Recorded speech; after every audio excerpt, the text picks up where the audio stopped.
ఆంధ్రప్రదేశ్లో రాజకీయాలు power fight వైపు అడుగులు వేస్తున్నాయి. ఇందులో భాగంగా వైఎస్ జగన్మోహన్ రెడ్డి ప్రస్తుతం ఆంధ్రప్రదేశ్ ముఖ్యమంత్రి మిషన్ 2024 వైపు అడుగులు వేస్తున్నారు. ఎట్టి పరిస్థితుల్లో ఉన్న వచ్చే ఎన్నికల్లో విజయం సాధించాలని వ్యూహాలు రచిస్తున్నారు. అందులో భాగంగా ఈ మధ్యకాలంలో కొంతమంది అధికారులను బదిలీ చేయడం కూడా అందులోనే వ్యూహం అని చెప్పి విశ్లేషకులు మాట్లాడే పరిస్థితి.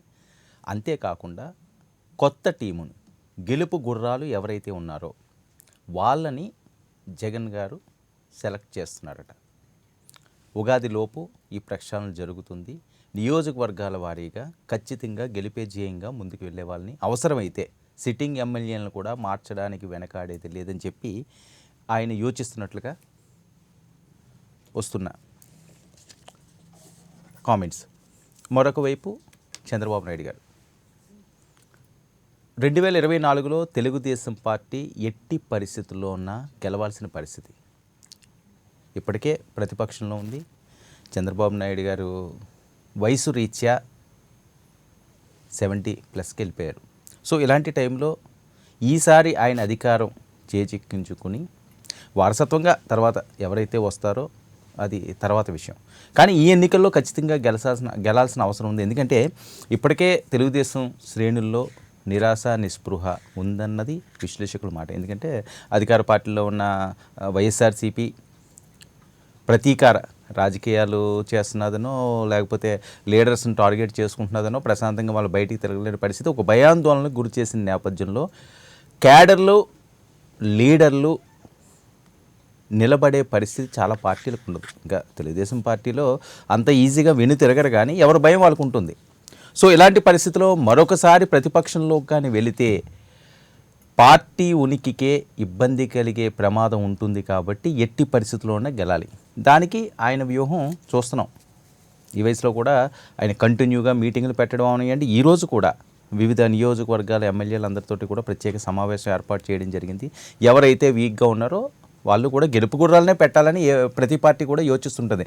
అందులో భాగంగానే చంద్రబాబు నాయుడు గారు తన పొలిటికల్ వ్యూహాలన్నింటినీ కూడా రంగరించి 2024 గెలిపే ధ్యేయంగా ఆయన అడుగులు వేస్తున్న పరిస్థితి. ఇకపోతే పవన్ కళ్యాణ్ గారు రోడ్డు ఎక్కితే ప్రభంజనమే. ఆ ప్రభంజనాన్ని ఓటింగ్ రూపంలో ఏ రకంగా హిట్ కొట్టాలి అన్న దాని మీద ఆయన యోచిస్తున్నారు. ఆ నేపథ్యంలో రేపు నరసాపురంలో ఇల్లుండో ఒక భారీ మీటింగ్ ఒకటి ఏర్పాటు చేశారు. అందులో భాగంగా మత్స్యకారుల మీద ఇప్పుడే సమస్యల మీద పోరాటం చేస్తున్నారు. మన రోడ్ల మీద పోరాటం చేశారు. ఇక 2 సంవత్సరాలే ఎన్నికలకి సమయం ఉంది కాబట్టి ముందస్తు ఎన్నికలు వస్తున్నాయని చెప్పి ఒక మెసేజ్ వస్తున్న నేపథ్యంలో ఇక అన్ని పార్టీలు రోడ్డు ఎక్కాల్సిన పరిస్థితి ఉన్నది.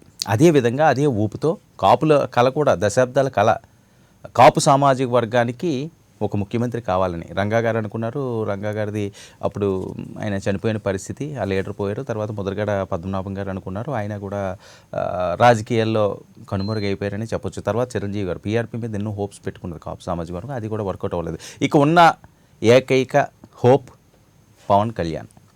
ఈసారైనా 2024లో మరి వెళ్ళాలి అంటే వాళ్ళు బీజేపీతో పొత్తులో భాగంగా వెళ్తున్నారు. ప్రత్యేక హోదా అంశాన్ని ఒకటి తీసుకొస్తున్నారు. మళ్ళీ ఎన్నికల మూమెంట్లో ఏమైనా ప్రత్యేక హోదా అన్న ఆ బ్రహ్మ పదార్థం ఏదైతే ఉందో ఆంధ్రప్రదేశ్కి వస్తుంది అని చెప్పి ఆ పదార్థాన్ని పెట్టి ఎన్నికలకు వెళ్తారా? బీజేపీ కూడా దాని మీద ఫోకస్ చేయడం జరుగుతుంది. గట్టిగా నేను రావడం అనివ్వండి, ఎన్నికలు అనేసరికి అందరూ వస్తారు కాబట్టి ఆ విధంగా మన పవన్ కళ్యాణ్ గారు పోరుబాట పడుతున్నారు. అందులో భాగంగా ఎల్లుటి నుంచి ఆయన నరసాపురం మీటింగ్ అయిపోయిన తర్వాత పూర్తి స్థాయిలో ఉగాది తర్వాత ఆయన కూడా ప్రజాక్షేత్రంలో తన సత్తా చూపడానికి చూస్తున్నారన్నది మరొక వాయిస్. సో ఈ అన్నిటి పరిణామాల మీద ఒక పవర్ ధ్యేయంగా ఒక బిగ్ ఫైట్ ఆంధ్రప్రదేశ్లో పొలిటికల్ హీట్ని రేపిస్తుంది. ఇదే ఇష్యూపై ఈనాటి ప్రైమ్ డిబేట్ కొనసాగిద్దాం. మనతో పాటుగా చర్చలో పాల్గొంటున్నారు ప్రొఫెసర్ తిరునగరి జోష్న గారు, టీడీపీ జాతీయ అధికార ప్రతినిధి మనతో పాటుగా స్టూడియోలో అందుబాటులో ఉన్నారు. అలాగే శంకర్ గారు, వైసీపీ అధికార ప్రతినిధి కూడా మనతో పాటుగా లైవ్లో జాయిన్ అయ్యారు. పూడి తిరుపతిరావు గారు, బీజేపీ అధికార ప్రతినిధి కూడా మనతో పాటుగా లైవ్లోకి అందుబాటులోకి వచ్చారు. కిరణ్ రాయల్ గారు, జనసేన తిరుపతి పార్లమెంట్ ఇన్ఛార్జ్ కూడా మనతో పాటుగా లైవ్లో జాయిన్ అయ్యారు. చెవుల కృష్ణాంజనేయులు గారు, రాజకీయ విశ్లేషకులు కూడా మనతో పాటుగా లైవ్లోకి అందుబాటులోకి వచ్చారు. ముందుగా కిరణ్ రాయల్ గారు వెర్షన్ తీసుకుందాం. కిరణ్ రాయల్ గారు, గుడ్ ఈవినింగ్. కిరణ్ రాయల్ గారు, ఏంటి పవన్ కళ్యాణ్ గారు మరొక ప్రజావేదికకు రంగం సిద్ధం చేస్తున్నారు. ఎల్లుండి నరసాపురంలో ఒక భారీ సభ ఇప్పటికే మత్స్యకారులకు అండగా ఉన్నదని నాదెండ్ల మనోహర్ గారు విస్తృతంగా పర్యటించడం జరుగుతుంది. ఇక పవన్ కళ్యాణ్ గారు కూడా రోడ్డు ఎక్కితే పరిస్థితి ఎలా ఉంటుందో తెలుసు. Crowd puller. ఓకే, ఎలక్షన్లో ఏమవుతుంది అన్నది తర్వాత ఆలోచిద్దాం. సో ప్రజాక్షేత్రంలో పూర్తి స్థాయిలో పవన్ కళ్యాణ్ గారు ఏమైనా ముహూర్తం పెట్టుకున్నారా? ముహూర్తం అంటూ ఏముండదండి. ఆల్రెడీ ప్రజా సమస్యల పైన ఇప్పుడున్న సమస్యల్లో తెలుగుదేశం పార్టీ కన్నా సమస్యలో ఏదున్నా ఆ సమస్యను వెంటనే పరిష్కారంగా దిశగా జనసేన పార్టీతో ముందున్న వాస్తవం. ఈ రాష్ట్రంలో జగన్ రెడ్డి ప్రభుత్వం ఇప్పుడున్న పరిస్థితిలో జనసేన ఉన్నంత స్పీడ్, జనసేనకు ఉన్నంత కేడర్ కూడా ఒక తెలుగుదేశం పార్టీ ప్రధాన ప్రతిపక్షం అయినా కూడా ఎక్కడ కూడా సరే కొన్ని వాళ్ళ పార్టీ కేడర్ కాపాడుకో ప్రయత్నం చేస్తారు. ఏదో అడపదడప ఒకటి రెండు ప్రెస్ మీట్లు చంద్రబాబు నాయుడు పెడుతున్నారు. కానీ ఈరోజు ప్రజా సమస్యల పైన కావండి, ప్రత్యేకంగా రాష్ట్రంలో ఉన్న ఇష్యూస్ కూడా ఏదైనా సరే పవన్ కళ్యాణ్ టేకప్ చేస్తే, మొన్న వైజాగ్ స్టీల్ ప్లాంట్ ఇష్యూ కానివ్వండి, రోడ్ల ఇష్యూలు కానివ్వండి, ఈరోజు మత్స్యకారుల ఇష్యూలు కానీ ఏ ఇష్యూని పవన్ కళ్యాణ్ టేకప్ చేస్తే ప్రభుత్వం పవన్ కళ్యాణ్ వెంటనే టార్గెట్ చేస్తుంది. విత్ ఇన్ సెకండ్ల మీద ప్రభుత్వం పవన్ కళ్యాణ్ టార్గెట్ చేయడం మొదలెడుతుంది. అంటే పవన్ కళ్యాణ్ గారిని చూస్తే ప్రభుత్వానికి చాలా భయం ఉంది. అది వాస్తవం. మేము ఒకటే అంటున్నాం, ఈ రోజు పవన్ కళ్యాణ్ గారికి ముహూర్తం అవసరం లేదు, కానీ ఆల్రెడీ పవన్ కళ్యాణ్ గారు ప్రజల్లో ఉన్నారు. భయం ఏంటండి, పవన్ కళ్యాణ్ గారు రేపు రాబోయే రోజుల్లో జగన్మోహన్ రెడ్డికి ప్రధాన ప్రతిపక్షం కానివ్వండి, రేపు అధికార దిశగా జనసేన పార్టీ అడుగులు వస్తుంది. ఇది వాస్తవం, అందరూ తెలిసిన విషయమే. ఇప్పటికే మేము అన్ని ఏర్పాట్లు చేసుకుంటున్నాం. ఎప్పుడు ఎన్నికలు వచ్చినా, 23కి వచ్చినా, 24కి వచ్చినా, జమిలీ వచ్చినా, జనరల్ వచ్చినా, ఏ విషయంలో సరే జనసేన పార్టీ పవన్ కళ్యాణ్ గారు కానివ్వండి, పార్టీ కేడర్ కానివ్వండి, మొత్తం సిద్ధంగా ఉన్నాం. కాబట్టి ఖచ్చితంగా భయం ఉంటుంది. ఈరోజు రాష్ట్రంలో ప్రధాన ప్రతిపక్షం టీడీపీగా ఉంటున్నారని తెలియదు, కానీ జనసేన ఖచ్చితంగా ఉంటున్నారు. పవన్ కళ్యాణ్ గారు చరిచుకున్న నాయకుడు, ఒక అవకాశం జగన్ కి ఇమ్మన్నారు, ఇచ్చాం. జగన్ పరిపాలన చూశారు, అయిపోయింది అవకాశం. ఇప్పుడు పవన్ కళ్యాణ్ గారికి అవకాశం ఇద్దామని చెప్పి రాష్ట్రం అంతా చర్చ జరుగుతుంది. వాస్తవంగా మార్పు కోరుకుంటున్నారు. జగన్ రెడ్డికి అవకాశం ఇచ్చినారు, ఎందుకు పవన్ కళ్యాణ్ గారికి ఇవ్వకూడదు? వైట్ పేపర్ లాంటి వ్యక్తి పవన్ కళ్యాణ్ గారికి ఎందుకు ఇవ్వకూడదు? ఆర్థిక నేరాలు ఉన్న జగన్మోహన్ రెడ్డికి అవకాశం ఇచ్చినప్పుడు, వైట్ పేపర్ లాంటి వ్యక్తి సినిమాల్లో సంపాదించినప్పుడు కూడా సగం డబ్బులు ప్రజలకు ఖర్చు పెట్టి ఎన్నో సహాయ కార్యక్రమాలు చేసే పవన్ కళ్యాణ్ వ్యక్తికి ఎందుకు ఇవ్వకూడదు అవకాశం? కాబట్టి పవన్ కళ్యాణ్ గారికి అవకాశం ఇచ్చాం. చర్చ రాష్ట్రంలో బాగా ఉంది. ఖచ్చితంగా రాష్ట్ర రాజకీయాలు అయితే హీట్ ఎక్కుతున్నాయి. మీరు చెప్పినట్టు వాస్తవంగా ఇప్పటి నుంచే ఎన్నికల వాతావరణం కనబడుతుంది. ఎల్లుండి పవన్ కళ్యాణ్ సభ కానివ్వండి, తర్వాత కూడా మాది ఒక పార్టీ కార్యక్రమాలు కానివ్వండి, ప్రజల్లో ఎన్నో కార్యక్రమాలు, ఒక మెను, ఒక షెడ్యూల్ రెడీ చేసుకున్నాం. మేము కూడా నాకు తెలిసి ఇంకొక మేము 14వ తారీఖు బహిరంగ సభ కూడా పార్టీ ఆవిర్భావ దినోత్సవం తర్వాత పవన్ కళ్యాణ్ గారు నిత్యం ప్రజల్లో ఉంటాం, ప్రతి కార్యక్రమం చేస్తామని చెప్పి కూడా పవన్ కళ్యాణ్ గారు చెప్పారు. ఇప్పుడున్న సమస్యలు పవన్ కళ్యాణ్ గారు కొన్ని కమిట్మెంట్స్ ద్వారా మా చైర్మన్ నాదెండ్ల మనోహర్ గారు కానివ్వండి చూస్తున్నారు. గత 10 రోజులుగా ఈస్ట్ వెస్ట్ లో నిద్రాహారాలు మాని కూడా పొద్దున్న నుంచి రాత్రి దాకా ఎన్నో కార్యక్రమాలు తిరుగుతున్నారు. ప్రజా సమస్యలను పోరాడుతున్నారు, పార్టీ కార్యకర్తలతో కలుస్తున్నారు, పార్టీ బలోపేతం చేస్తున్నారు. అలాగే అన్ని మాకున్న సమయాన్ని, మేము ఉన్న సమయాన్నంతా కూడా పార్టీకి ప్రజలకే పనిచేస్తున్నాం. కాబట్టి ఖచ్చితంగా పవన్ కళ్యాణ్ లాంటి వ్యక్తిని చూస్తే జగన్ రెడ్డి కాదు, వైసీపీ పార్టీ నాయకులందరూ కూడా గుండెల్లో భయం పడతాను. కాబట్టి ఈ రోజు పవన్ కళ్యాణ్ గారిని ప్రతి విషయం టార్గెట్ చేస్తున్నాం. సినీ పరంగా పాలండి, సినిమా టికెట్లు కానివ్వండి, రాజకీయంగా కానివ్వండి, పవన్ కళ్యాణ్ గారు ఏది ఒక ఇష్యూ టేకప్ చేస్తారంటే ఆ టేకప్ ముందు బ్రేక్ వేయడానికి డైవర్షన్ పాలిటిక్స్ చేస్తుంది వైసీపీ. కాబట్టి ఖచ్చితంగా ఈ ప్రభుత్వానికి మేమంటే భయం, పవన్ కళ్యాణ్ గారు అంటే గుండెల దడ. ఇది మాత్రం వాస్తవం అండి. గారు ఈరోజు అధికారం రావాలి అంటే అంత ఈజీ ఏం కాదు. గతాలు మనం ఒక్కసారి నెమరు వేసుకోవాల్సిన అవసరం కూడా ఉంది. చంద్రబాబు నాయుడు గారు పవర్ కోసం ఎంత కష్టపడ్డారో ఆ పాదయాత్రలో ఆ ఏజ్లో ఆయన, ఆ తర్వాత జగన్మోహన్ రెడ్డి గారు. ప్రజలు చాలా ఈజీగా ఏం ఓట్లు వేయలేదండి వీళ్ళకి. చాలా కష్టపడ్డారు, చాలా శ్రమించారు. మీరు ఇంకా రోజులు చెప్తున్నారు, గత 10 రోజుల నుంచి ఎక్కడ వాళ్ళు నెలలు సంవత్సరాలు జనాల్లోనే ఉన్నారు, రోడ్ల మీద ఉన్నారు. సో అలా ఉన్నారు కాబట్టి జనాల్ని మెప్పించుకోగలిగించారు, కాబట్టి ఈరోజు అధికారంలోకి వచ్చారు. సో ఆ విధంగా అడుగులు వేయాల్సిన అయితే అవసరం ఉంది. మరి చూద్దాం ఏ రకంగా మీరు నిర్మాణాలు చేస్తారన్నది. ఎందుకంటే మరి పవన్ కళ్యాణ్ గారు రోడ్డు ఎక్కితే ఆ ఫ్లోని ఆపడం కష్టం, ఆయన పాదయాత్ర లాంటివి చేస్తే తట్టుకోవడం కష్టం జనాల్లోనే అని చాలామంది మీ నాయకులు మాట్లాడే పరిస్థితి. మరి ఏ రకంగా ప్రజలను మెప్పిస్తారో, ఒక్కసారి అవకాశం అని ఆయన వచ్చినట్టుగానే ఒక్కసారి అవకాశం ఇవ్వడానికి సో ఎలాంటి ఎజెండాతో మీరు ప్రజల ముందుకు వెళ్తారన్నది కూడా వాళ్ళని మెప్పించగలగాలి. చూద్దాం అదేం జరుగుతుందో. మనతో పాటుగా ప్రొఫెసర్ జోష్న గారు కూడా లైవ్లో జాయిన్ అయ్యారు. నమస్తే అండి జోష్న గారు. సార్, జరుగుతున్న పరిణామాలు, కిరణ్ రాయల్ గారు మీకు ముందుగానే వైఎస్ఆర్సీపీకి ఇప్పుడు అధికారంలో ఉన్నది కదా, ప్రత్యామ్నాయం జనసేనే. మరి తెలుగుదేశం పార్టీ చంద్రబాబు నాయుడు గారు మనకు చూస్తే విస్తృతంగా ఆయన సమావేశాలు మొదలుపెట్టారు. ఒక ఎన్నికల క్యాంపెయిన్ స్టార్ట్ అయిపోయిందన్న హీట్ కనిపిస్తున్నది టీడీపీ పార్టీ కార్యాలయాల్లోని. ఇప్పుడు ఒకటండి, ఎన్నికలే ధ్యేయంగా కాదు టీడీపీ ఎప్పుడు కూడా. అది ఇప్పుడు కిరణ్ గారు కానీ ఎవరైనా అర్థం చేసుకోవాల్సింది ఏంటంటే, ఎన్నికలే ధ్యేయంగా టీడీపీ ఎప్పుడు పనిచేయదండి, ప్రజలే ధ్యేయంగానే పనిచేస్తుంది. ఇవాళ కనుక మీరు చూస్తే ఏ అంశాన్ని, అంటే ఇందాక ఆయన మాట్లాడినప్పుడు కొంత బాధేసింది నాకు. ఎందుకనంటే మేమే సమస్యల మీద మీరు చేయట్లేదు మేమే చేస్తున్నాం అన్నప్పుడు ఖచ్చితంగా ఒక చేస్తున్నాం కాబట్టి ఒక బాధ అయితే ఉంటుంది. But again our opponent is not Janasena today. మా ఫైట్ అనేటువంటిది అధికార పక్షంలో ఉన్నటువంటి పార్టీ ఏదైతే ప్రజా వ్యతిరేక విధానాలని అవలంబిస్తుందో ఆ విధానాల మీద మాత్రమే మా ఫైట్. సో కాబట్టి వాళ్ళ రోజున మీరు ఏ సమస్య తీసుకున్నది, రైతుల సమస్య కావచ్చు, విద్యార్థుల సమస్య కావచ్చు, నిరుద్యోగుల సమస్య కావచ్చు, మహిళలకు సంబంధించినటువంటి సమస్య కావచ్చు, కార్మికులకు సంబంధించినటువంటి సమస్య కావచ్చు, కాంట్రాక్ట్ వర్కర్లకు సంబంధించినటువంటి సమస్య కావచ్చు, ఉద్యోగులకు సంబంధించినటువంటి సమస్య కావచ్చు, ఏ అంశాన్నన్నా మీరు తీసుకోండి. ప్రతి అంశంలో ఆ వర్గాలకి అండగా నిలబడి వాళ్ళు చేస్తున్నటువంటి పోరాటాలకి అండగా నిలబడి వాళ్ళకి ఎక్కడికక్కడ మద్దతు ఇస్తున్నటువంటి పార్టీ టీడీపీ.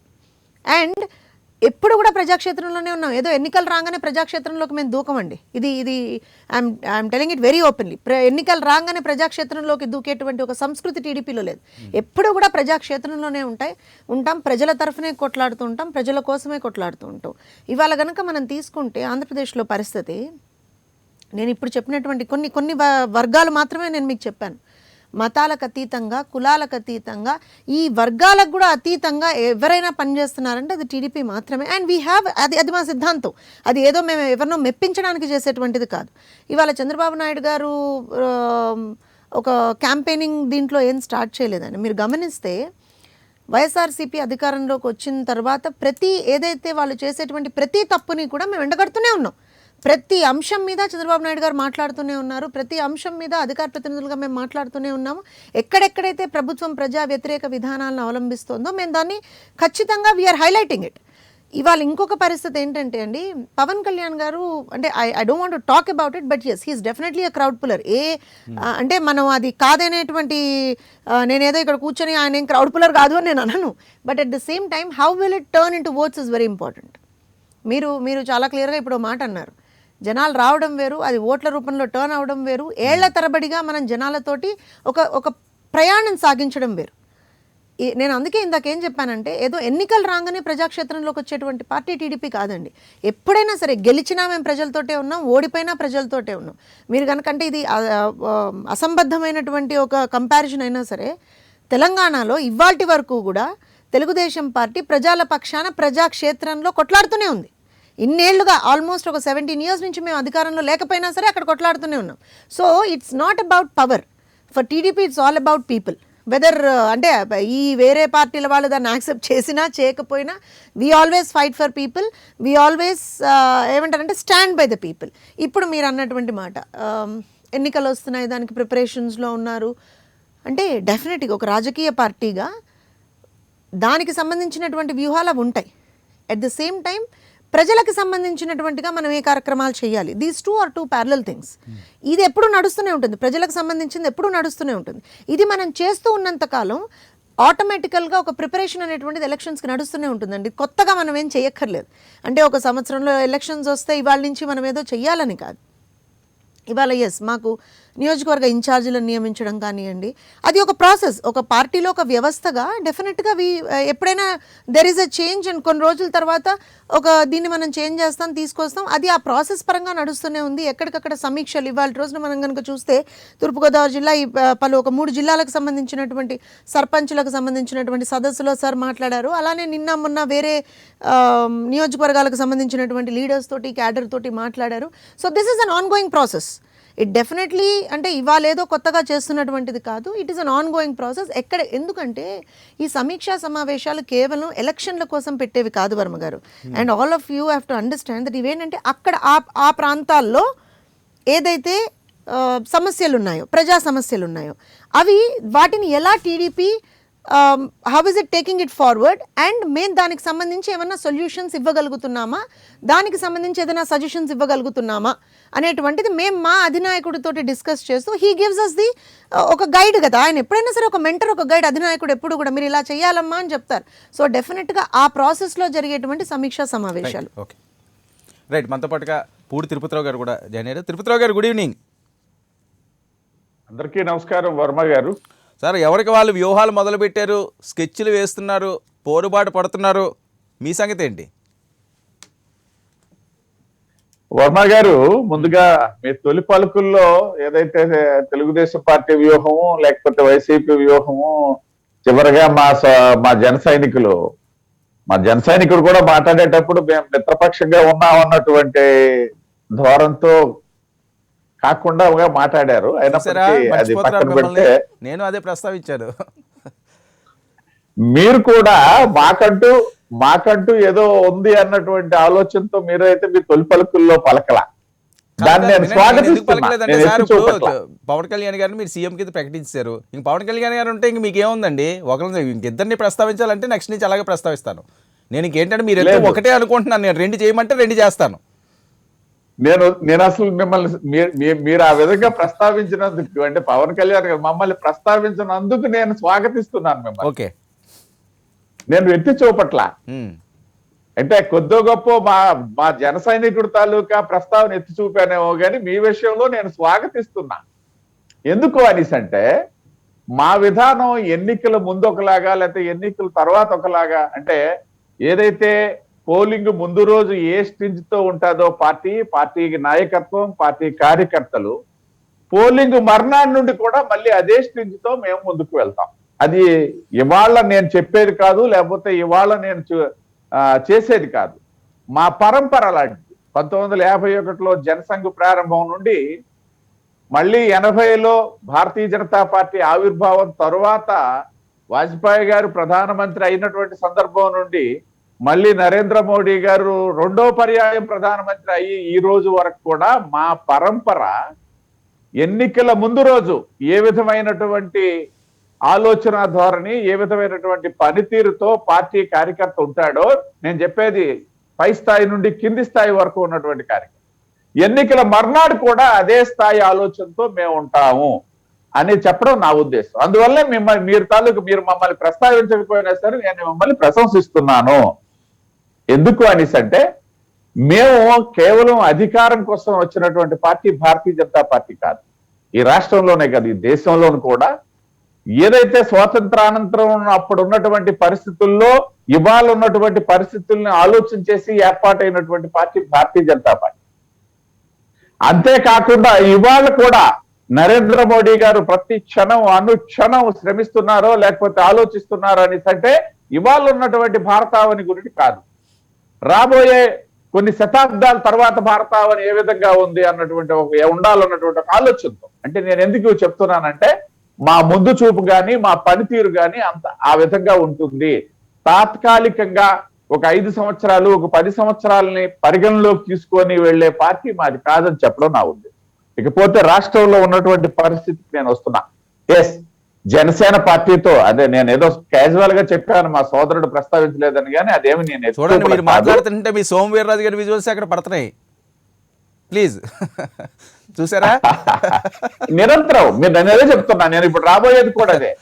మా సోమవీర్రాజు గారు ఇవాళ చెప్తాను, అంటే మా పనితీరు ఎలా ఉంటదంటే, ఇవాళ పొద్దున్నే విజయవాడలో ఆయన ప్రెస్ మీట్ దగ్గర నుండి కొన్ని కార్యక్రమాల్లో పాల్గొని మధ్యాహ్నం అదే సాయం సమయం అయ్యేసరికి తూర్పుగోదావరి జిల్లా మరియు విశాఖ జిల్లాకి సరిహద్దుగా ఉన్నటువంటి తుని ప్రాంతంలో కొన్ని కార్యక్రమాల్లో పాల్గొని ఇవాళ రాత్రి మరి కాసేపట్లో శ్రీకాకుళం వారు బస్ చేయడానికి విచ్చేస్తున్నారు. అంటే మా పనితీరు రాష్ట్ర అధ్యక్షుడి దగ్గర నుండి కింది స్థాయి కార్యకర్త వరకు కూడా మేము కార్యకర్తగా మరి ఈ ఊరు కాసేపట్లో వస్తుంటే మీరు ఈ రోజే ఇచ్చారేంటి మాకు ఛాన్స్? మీరేమో కదా అక్కడ అన్ని చూడాలి. లేదండి, మాకు వ్యక్తితో పని ఉండదు, వ్యవస్థే చూసుకుంటారు. Very good. ఒక తిరుపతిరావు లేకపోతే ఒక రాష్ట్ర అధ్యక్షుడు వస్తున్నారు అనేసి అంటే, ఒక తిరుపతిరావు అధికార ప్రతినిధి లేకపోతే ఒక ఉపాధ్యక్షుడో లేకపోతే ఒక జిల్లా అధ్యక్షుడో కాదు. మా పార్టీ పనితీరు అదే నేను ఇందాక చెప్పాను, మాది వ్యవస్థీకృతమైనటువంటి పనితీరు. సరే, ఓకే. 2024కి ఓకే తిరుపతిరావు గారు, 2024కి రెడీగా ఉన్నారా? ఒకవేళ ముందస్తుగా వచ్చినా 2024 కాదు 23 అంటున్నారు, అందరూ రెడీ చేస్తారు ప్లాట్ఫామ్స్. వర్మ గారు, నేను అందువల్లనే మొట్టమొదట మాట్లాడేటప్పుడే ఎన్నికలైన మర్నాడు నుండే మేము రెడీగా ఉంటాం. Very good. ఇవాళ కాదు. అదే నేపథ్యంలో వర్మ గారు, అదే నేపథ్యంలో మేము గతంలో తెలుగుదేశం పార్టీతో 2 పర్యాయాలు జస్ట్ బిఫోర్ ఎలక్షన్స్ అలయన్స్ లోకి వెళ్ళాం. కానీ ఇవాళ మా మిత్రపక్షం అయినటువంటి, మాకు రిలయబుల్ పార్ట్నర్, ఓకే, నేను అదే చెప్తున్నా, మాకు రిలయబుల్ పార్ట్నర్ అయినటువంటి మా సోదరులు పవన్ కళ్యాణ్ గారితో మేము ఎన్నికలు 4 సంవత్సరాలు ఉన్నాయనగా 2024 టార్గెట్, 24 టార్గెట్ లో మేము అధికారంలోకి రావడమే పరమావధిగా మేము ఇవాళ మిత్రపక్షాలుగా మారాం. Right right right. అది కూడా చెప్తున్నా, 10 సార్లు చెప్తున్నా. మధ్యలో వచ్చినటువంటి బై ఎలక్షన్స్ కానీ, మధ్యలో వచ్చినటువంటి స్థానిక ఎన్నికలు కూడా మాకేమి టార్గెట్ కాదు. మాకు 2024 టార్గెట్ దృష్టిలో పెట్టుకొని 4 సంవత్సరాల ముందుగా మేము పార్ట్నర్షిప్ లోకి వచ్చాము, కలిసి ప్రయాణం చేస్తున్నాము, కలిసి 2024లో ఎన్నికలను ఎదుర్కొంటాము, కలిసే ఈ రాష్ట్రంలో అధికారంలోకి వస్తాము. నేను స్పష్టం చేస్తున్నాను. Okay okay right. మనతో పాటుగా వైసీపీ అధికార ప్రతినిధి శంకర్ గారు కూడా జాయిన్ అయ్యారు. శంకర్ గారు, గుడ్ ఈవినింగ్. గుడ్ ఈవినింగ్ అండి. సార్, ఏంటి విపరీతమైన మార్పులు చేర్పులు ఉంటాయట? ముహూర్తం ఉగాది మంచిది, తెలుగు కొత్త సంవత్సరం నాడికి రంగం సిద్ధం చేస్తున్నారట. మిషన్ 2024కి పూర్తి స్థాయిలో మళ్ళీ 151 సీట్లని 175 సీట్లు చేసుకోవడానికి ఇంకా జిల్లాలు పెరగడమో లేకపోతే నియోజకవర్గాలు పెరిగితే ఇంకా ఎన్ని అయితే అన్ని, దానికి 1, 2, 3 వదిలేసుకుంటే మిగతా అన్నీ కూడా మీవే స్థానాలు అన్నట్లుగా ముందుకు వెళ్తున్నారట. ఏంటి ఆ నెట్వర్క్ ఏ రకంగా చేస్తున్నారు? ఇందులో పీకే గారు పూర్తి స్థాయిలో ఇన్వాల్వ్ అయి ఉన్నారు, మరొక కొత్త వ్యూహం రచిస్తున్నారు. భారతదేశంలో ఎక్కడా లేనట్టు విధంగా ఈ రాష్ట్రంలో ఎన్నికల వ్యూహం ఇక్కడి నుంచే స్టార్ట్ అవుతుంది అన్నది పెద్ద టాక్. నిజమా అబద్ధమా? ఇవన్నీ బురజల్లే కార్యక్రమాలా? నమస్తే అండి వర్మ గారు.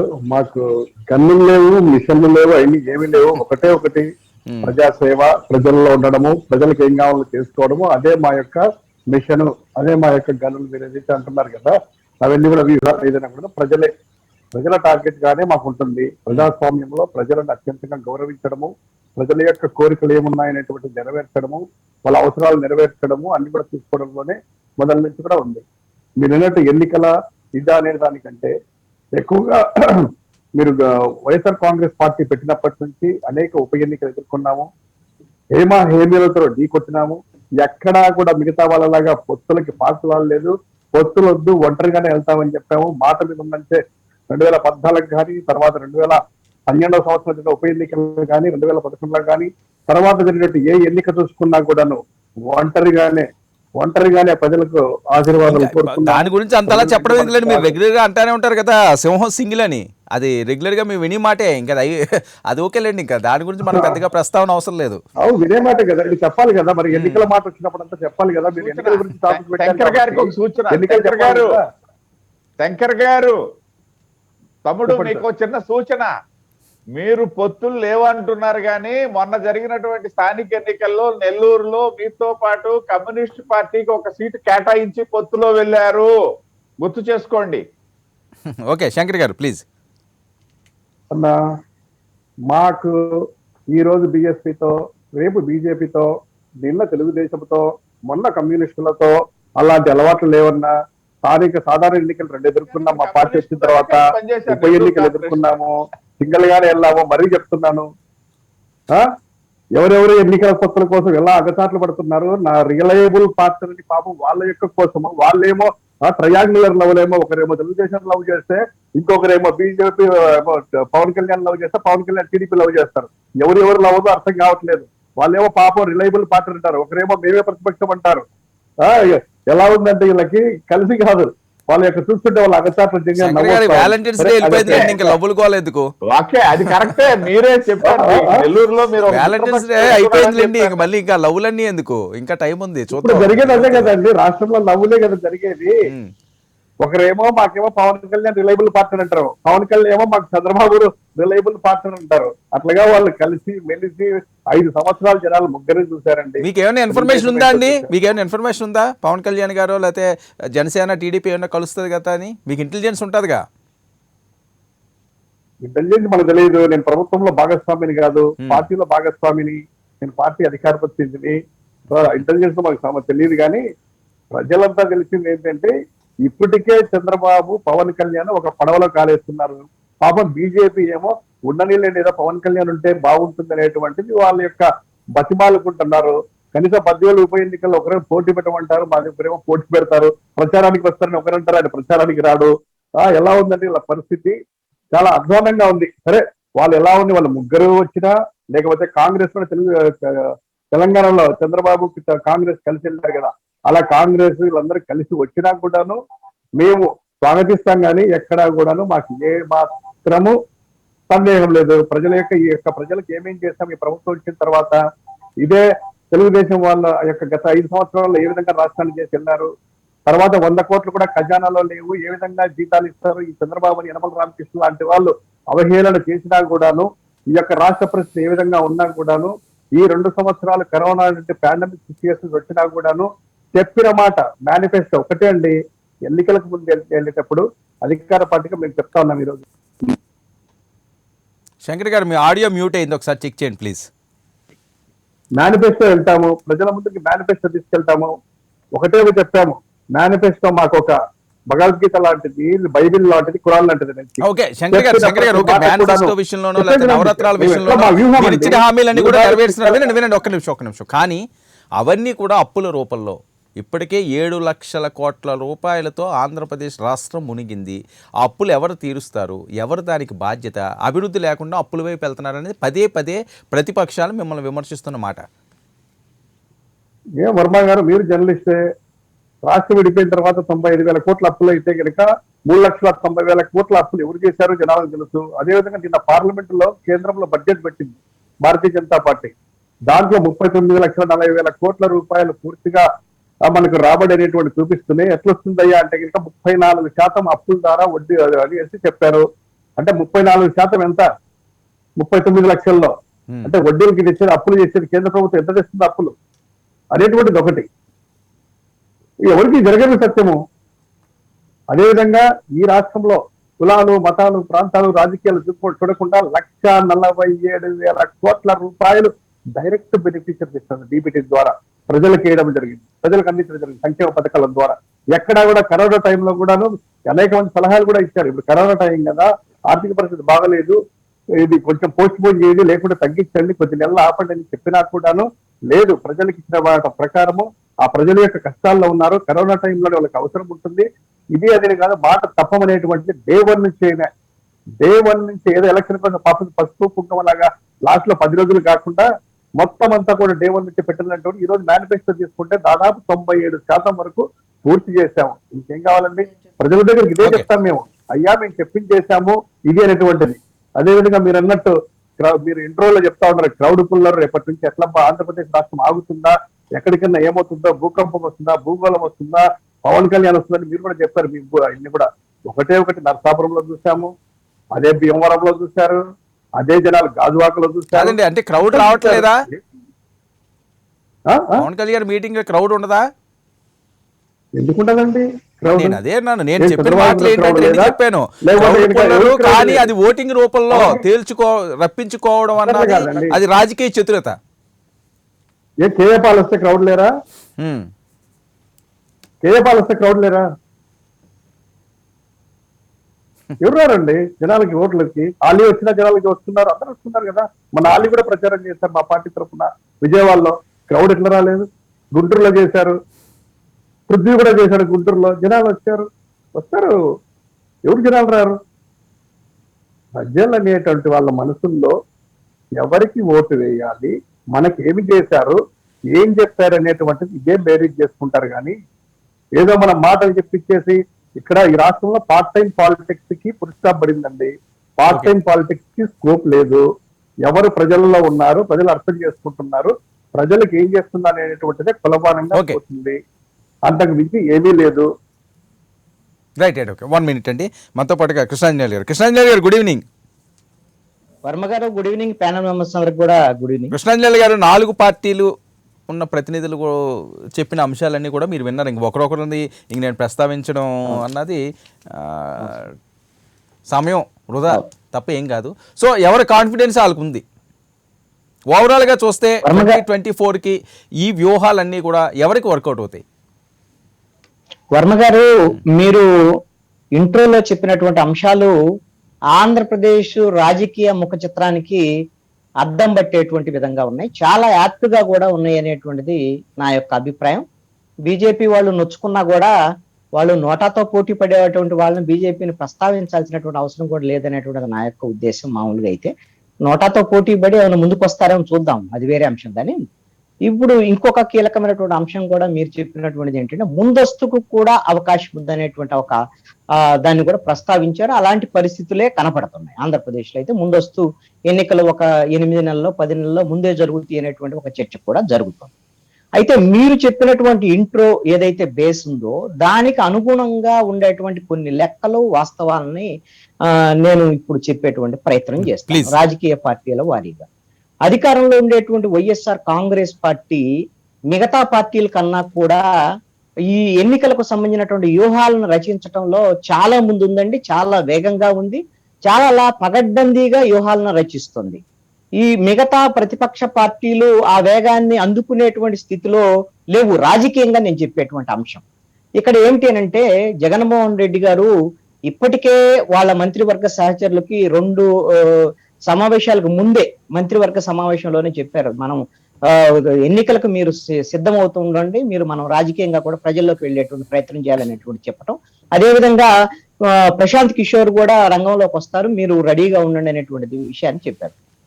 అది 2024 లేకపోతే 23 లేకపోతే వస్తాయా లేవు అనేటువంటి వేరే అంశం.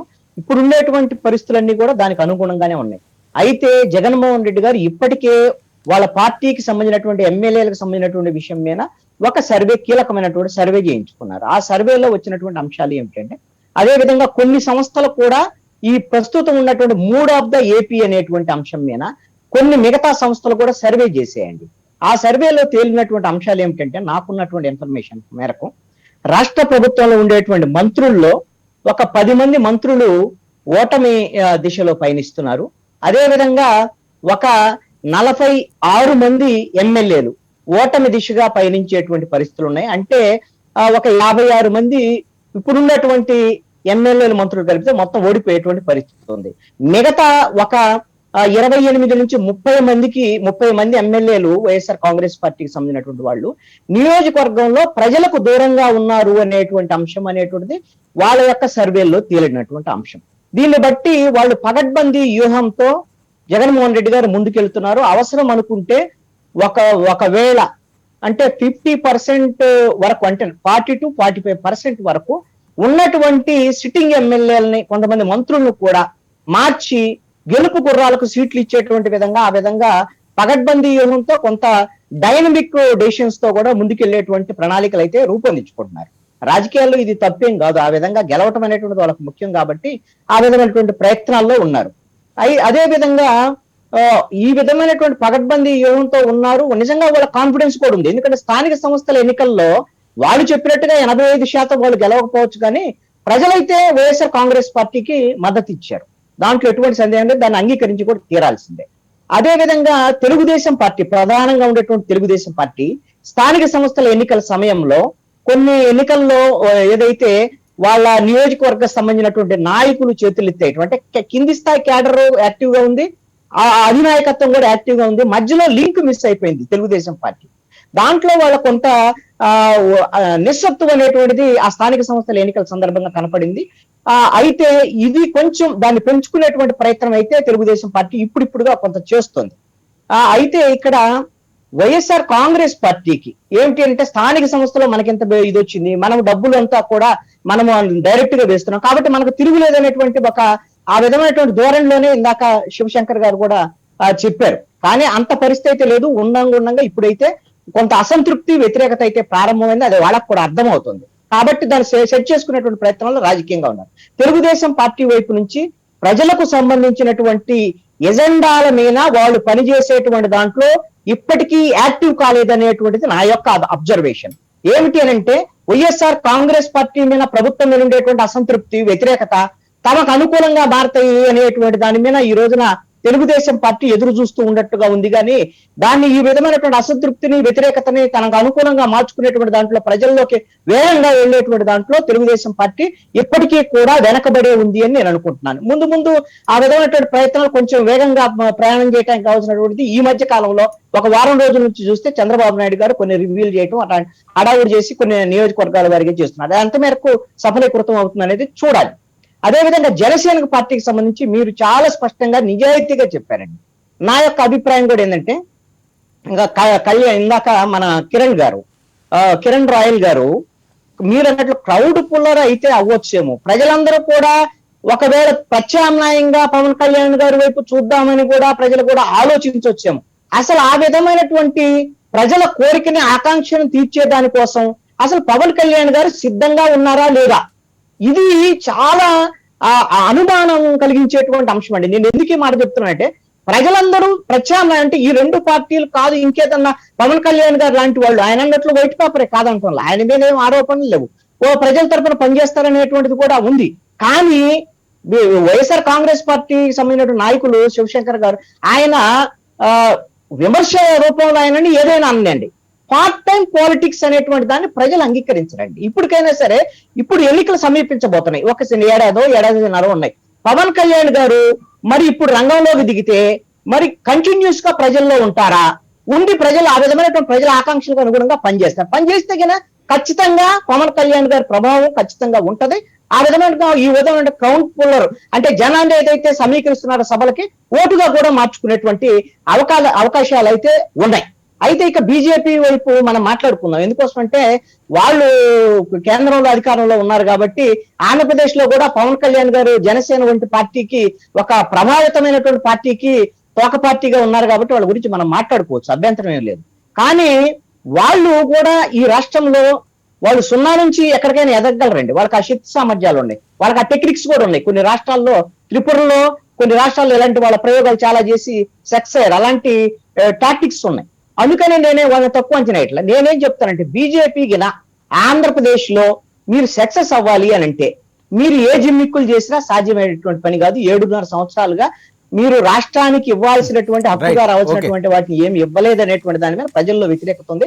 వాటిని మీరు మొన్న మీ ప్రధానమంత్రి గారు పార్లమెంట్ లో ప్రస్తావించినట్టుగా, విభజన తర్వాత కూడా తెలుగు రాష్ట్రాలు ఇబ్బందులకు గురవుతున్నాయని మీ ప్రధానమంత్రి గారు ప్రస్తావించినట్టుగా ఆలోచించి, ఈ రాష్ట్రానికి రావాల్సిన ప్రత్యేక హోదా, విభజన హామీలు వాళ్ళు పనిచేయగలిగితే, ఇస్తే దాని మీద ఏదైనా చేయగలిగితే వాళ్ళ గురించి కూడా ప్రజలు ఆలోచిస్తారండి. ఆలోచించి పవన్ కళ్యాణ్ గారితో కలిపి వాళ్ళకు కూడా కొంత అవకాశం ఇచ్చేటువంటి పరిస్థితులు అయితే ఉంటాయి. కానీ మరి వాళ్ళు ఊరికే మాటలు చెప్తే మేము ఇవ్వాల్సిన దానికన్నా ఎక్కువ ఇచ్చామంటే కుదిరేటువంటి పని కాదు. ఇక్కడ ఒక అంశం అండి, ఇవన్నీ ఒక ఎత్తు అయితే, నేను సెకండ్ టర్మ్ లో మాట్లాడేటువంటి అంశం ఏమిటంటే, ఇవన్నీ కూడా రానున్నటువంటి ఎన్నికలకి కేవలం బేస్ మాత్రమే. కానీ ఎవరితో ప్రయాణం చేస్తారు, ఎత్తులు పొత్తులు ఎలా ఉంటాయి అనేటువంటి దాని మీదే రానున్నటువంటి ఎన్నికల్లో గెలుపు ఓటములు ఆధారపడి ఉండబోతున్నాయి అనేటువంటిది నేను చెప్పదలుచుకున్నా. 2024-23లో వచ్చేటువంటి ఎన్నికలు చాలా కీలకమైనటువంటి ఎన్నికలుగా ఆంధ్రప్రదేశ్ లో ప్రజలు ఈ ఎత్తులు పొత్తుల మీద ఆధారపడి గెలుపు ఓటములు కూడా ఉంటాయి. అందుకే ప్రజలు ఒక ఆసక్తిగా ఎదురు చూస్తున్నారు అనేటువంటి విషయం మాత్రం నేను స్పష్టం చేయాలి. కిరణ్ రాయల్ గారు శంకర్ గారు చాలా అంశాలు ప్రస్తావించారు. Right, okay. ఏవైనప్పటికీ కూడా రాజకీయ పార్టీలకి గెలిపేనండి ఫైనల్. కానీ ఎవరేమనుకున్నా గెలిస్తే అన్ని కొట్టుకుపోతాయి, గెలకపోతే మనం ఏదైనా పడాలి, ఇంక తప్పదు. ఇంక అది ప్రజాక్షేత్రంలో. గారు మాట్లాడేటప్పుడు శంకర్ గారు మధ్యలో మాట్లాడిన ట్రై చేశాం కానీ బట్ లైన్ కుదరలేదు. ఆయన కొన్ని విషయాలు చెప్పారు సార్. వినపడుతుందా వర్మ గారు? ప్లీజ్. రోజు సాక్షి వాళ్ళకి సంబంధించిన ఏ ఛానల్లో అయితే ప్రజలకు ఏం చేస్తున్నారు జగన్ రెడ్డి గారు చెప్పిన ప్రజలనే శంకర్ గారు శంకర్ గారు మీ టర్మ్ వచ్చినప్పుడు మీరు చెప్తారు కదా, నోట్ చేసుకోండి ప్లీజ్.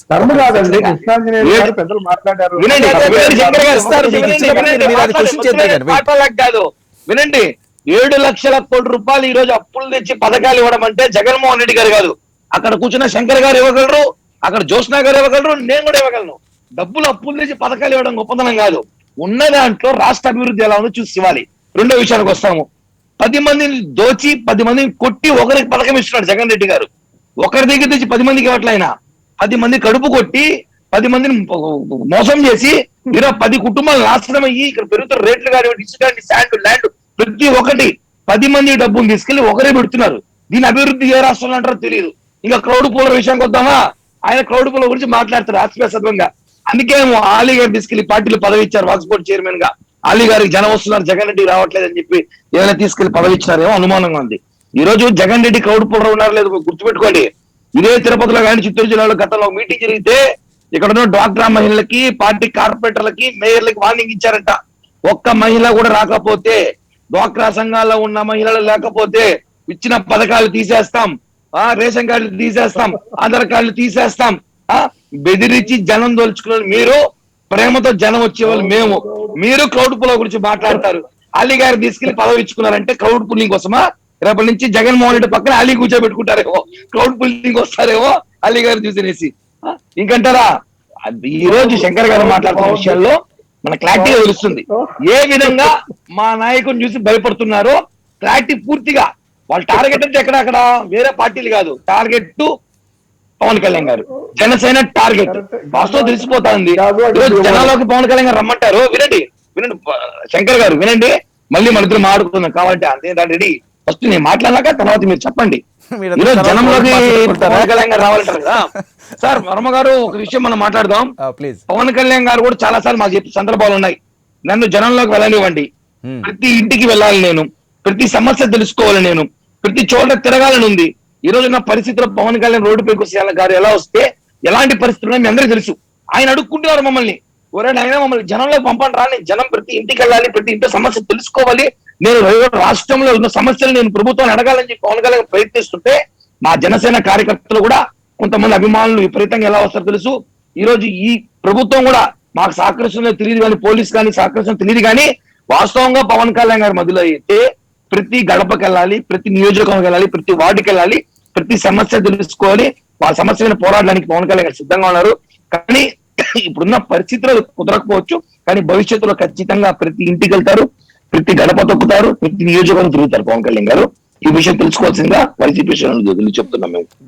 కిరణ్ గారు ఏదో మీరు చెప్పారు కదా, సాధ్యం అవుతుందా? ప్రతి గడపకి ఆంధ్రప్రదేశ్ రాష్ట్రం అంతా పవన్ కళ్యాణ్ గారు వెళ్తా ఉంది. వెళ్ళాలి సార్, సాధ్యం అవ్వాలని పవన్ కళ్యాణ్ గారు కోరుకుంటున్నారు. ఆ భగవంతుడు దయ, ఎందుకంటే ఆయన కూడా కోరిక ఉంది. సరే, ఎప్పటి నుంచి మొదలవుతుంది? ఎప్పటి నుంచి మొదలవుతుంది? ఇంకా 2 సంవత్సరాలే ఉన్నది. 2 సంవత్సరాలు ఉందో లేదో కూడా తెలియదు. ఎప్పటి నుంచి మొదలవుతుంది? మార్చి 14 ఆవిర్భావ దినోత్సవం తర్వాత సన్నాహాలు ప్రిపేర్ చేశాం సార్. ముందుగా రోడ్ షోలు, తర్వాత పాదయాత్రలు అన్ని రకరకాలుగా ఉంటాయి. బట్ జనంలో అయితే ఉంటాం. పాదయాత్ర కూడా ఉందా? ఖచ్చితంగా ఫైట్ చేస్తాం. కిరణ్ రాయల్ గారు చిన్న క్లారిటీ, పవన్ కళ్యాణ్ గారు పాదయాత్ర ఉందా? ఖచ్చితంగా అండి, ప్రజల్లోకి వెళ్తారు, పాదయాత్ర పరంగా వెళ్తారో లేకపోతే రోడ్ షోలు వెళ్తారో బైకులో వెళ్తారో జనంలో అయితే ఉంటారు. ప్రజల సమస్య పైన ఖచ్చితంగా పోరాడతారు. వైసీపీ చేస్తున్న అవినీతి పరిపాలన అయితే ఓకే, ఏదైతే ప్రధాన ప్రతిపక్షం మీరే, ప్రధాన ప్రత్యర్థి మీరే, దాని ప్రత్యర్థి మేమే, దాని డౌట్ ఏముంది? క్లారిటీ అది పక్క, మళ్ళీ డౌట్ ఏముంది? జగన్ రెడ్డినే చెప్తారు, వైసీపీ శ్రేణి రెడ్డినే చెప్తారు. ఎక్కడ మీటింగ్ పెట్టినా వాళ్ళు మాట్లాడి ఫస్ట్ టార్గెట్ పవన్ కళ్యాణ్ గారే కదా. పవన్ కళ్యాణ్ గారిని చూసి ఏ రేంజ్ లో భయపడుతున్నారు చెప్పడం కాదు, ప్రతిపక్ష పాత్ర పోషిస్తున్న మరి టీడీపీ చెప్పాలి. వాళ్ళు మరి వాళ్ళ స్థానాన్ని కోల్పోతున్నారేమో అని. నేను టీడీపీ గురించి కామెంట్ చేయను కానీ, ప్రతిపక్షం అధికార పార్టీ ప్రతిపక్షంగా మమ్మల్ని చూస్తా ఉంది. పవన్ కళ్యాణ్ గారిని చూసి తట్టుకోలేకపోతున్నారు. ఆ విషయాన్ని చెప్పగలుగుతాను నేను. రైట్, జోష్న గారు బాగా చెప్పారు పాపం కిరణ్ గారు. అయితే ఇక్కడ ఒక చిన్నది మనం గమనించాలి వర్మ గారు. మీరు ఈ 2.5-3 ఏళ్లలో గమనిస్తే టీడీపీ ఏ ప్రోగ్రాం తీసుకున్నా సరే, ఏ దీక్ష అనండి, ఏ నిరసన అనండి, ఎక్కడన్నా మనం రిప్రజెంటేషన్, కనీసం ఒక రిప్రజెంటేషన్ ఇద్దామని వెళ్దామనన్నా సరే ఖచ్చితంగా మా హౌస్ అరెస్టులు, మా అరెస్టులు, మా నాయకులను బయటకు రానియకపోవడాలు, అక్రమ కేసులు, అంటే ఎంత దారుణాలు చూడాలో అన్నీ చూసేసాం ఈ 2.5-3 ఏళ్లలో. చాలా సర్ప్రైజింగ్ ఆస్పెక్ట్ ఏంటంటే, మొన్న కూడా రీసెంట్ కోవిడ్ నార్మ్స్ ఉన్నప్పుడు కూడా కొన్ని వీళ్ళు చేసేటువంటి కార్యక్రమాలకు పాపం ఎక్కడి నుంచో వాళ్ళకి పర్మిషన్స్ వచ్చేసాయి, ఎక్కడ ఆగల.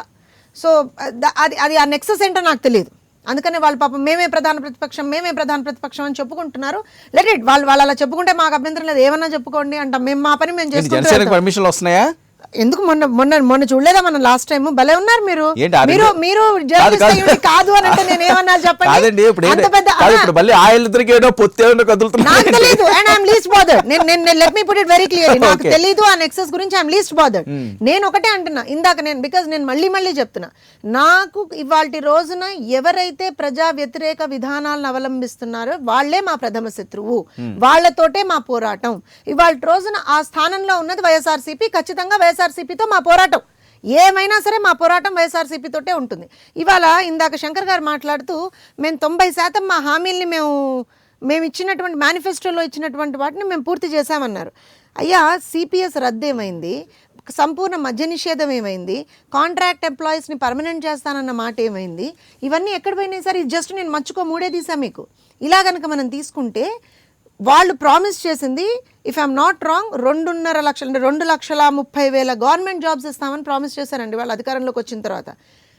దౌర్భాగ్యం ఏంటంటే గ్రూప్ 1 గ్రూప్ 2 రెండూ కలుపుకొని 36 వాళ్ళు ఇచ్చినటువంటి నోటిఫికేషన్ జాబ్లెస్ క్యాలెండర్ అని అందుకే మేము చాలా సార్లు అన్నాం ఇంకా Okay, కూడా okay. అంటున్నాం అది మరి లేదు separate ఒక ఎగ్జాంపుల్ సి మనం ఎందుకంటే ఆయన మాట మేము చేసేసామండి అన్నారు కదా మరి నేను చెప్పాలిగా ప్రజలకు వాళ్ళు ఏం చేశారు సంపూర్ణ మద్య నిషేధం చేస్తా అన్న వాళ్ళు 3 ఏళ్ళు Okay, అవన్నీ topic divert. ఎగ్జాంపుల్ వర్మ గారు వాళ్ళు చెప్పిన దానికి నేను ఆన్సర్ ఇవ్వాలి వాళ్ళ రోజున లిక్కర్ బ్యాన్ అన్నారు తీసేశారు సిపిఎస్ రద్దు అన్నారు చేయలేదు వాళ్ళు కాంట్రాక్ట్ సరేండి, ఒకటి రెండు example చెప్పారు కదా, ఇంకా అన్నీ ఇలా చెప్పుకోవాలంటే ఇవన్నీ వాళ్ళు చేస్తున్నప్పుడు వాళ్ళు ఎక్కడ 90% పూర్తి చేశారు అనేటువంటిది మా ప్రశ్న ఇంకోటి ప్రతి దాని మీద పన్నే ఆఖరికి చెత్త మీద కూడా పన్నేసినటువంటి గొప్ప ప్రభుత్వాన్ని మనం చూసాం ఇవాళ అయినప్పటికీ కూడా ప్రజల్లో విశ్వాసం ఉంది అంటున్నారు కదా వాళ్ళు అనుకుంటున్నారు సార్ ఇందాక విశ్లేషకులు కూడా చెప్తున్నారు ఒక మాట వ్యతిరేకత ఉందండి దాన్ని టీడీపీ క్యాష్ చేసుకోవట్లేదని ఏదో ఆయన మాట్లాడారు నేను మళ్ళీ అదే చెప్తున్నాను వాళ్ళ మీద వ్యతిరేకతని క్యాష్ చేసుకోవడం మా పని కాదండి let me put it very clear నేనేమంటున్నాను అని అంటే ప్రజలకి సపోర్టివ్ గా పని చేయడమే ఒక ప్రతిపక్షం చేయగలిగేటువంటి ఒక నిజమైన ప్రతిపక్షం చేయగలిగేటువంటి పని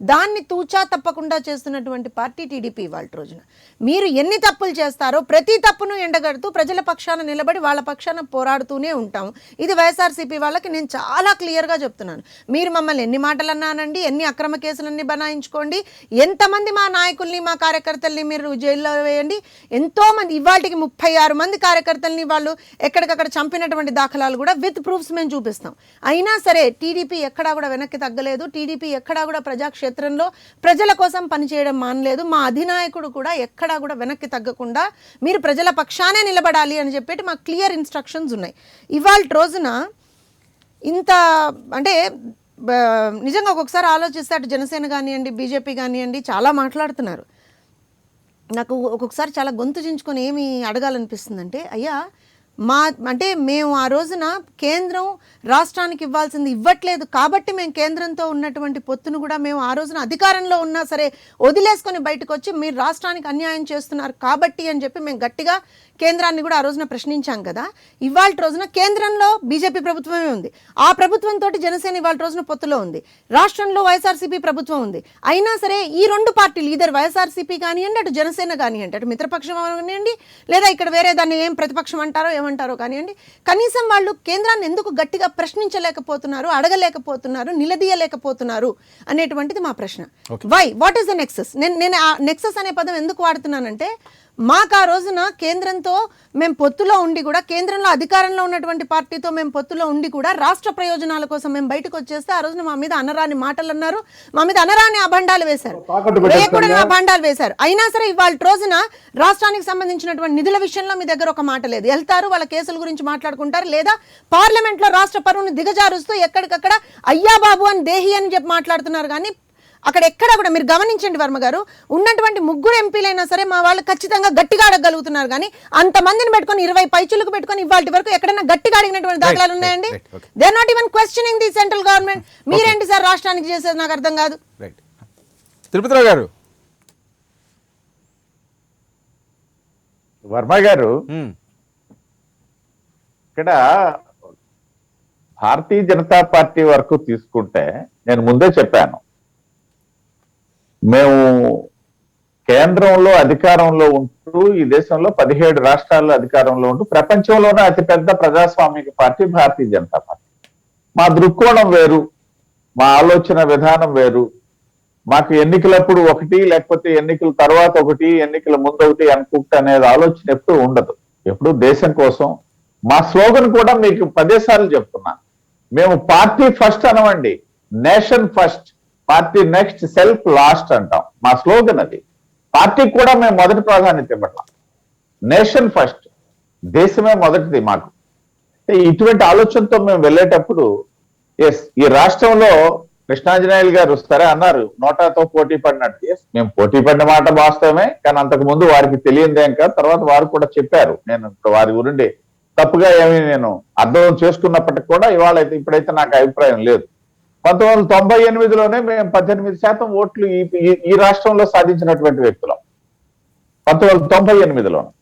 99లో ఈ రాష్ట్రంలో తెలుగుదేశం పార్టీ అధికారంలోకి రావడానికి కారకులైనటువంటి వాళ్ళు. 2014లో ఈ రాష్ట్రంలో తెలుగుదేశం పార్టీకి జనసేన పార్టీ డైరెక్ట్ గా ఎప్పుడు మద్దతు ఇవ్వలే. మా ద్వారానే జనసేన పార్టీకి కూడా మద్దతు తెలుగుదేశం పార్టీ అధికారంలోకి వచ్చినటువంటి విషయాన్ని నేను ఇక్కడ మరొకసారి గుర్తు చేస్తున్నా.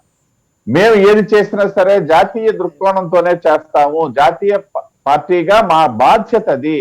మేము ఇక్కడ ఉన్నటువంటి ఇవాళ డిబేట్ లో ఉన్నటువంటి 3 ప్రాంతీయ పార్టీలు మా మిత్రపక్షంతో సహా, లేదైనట్టే కేంద్రంలో ఉన్నటువంటి కాంగ్రెస్ పార్టీ మాకు ప్రధాన ప్రతిపక్షం, ఆ ఆలోచన ధోరణి ఏది కూడా మాకు ఉండదు.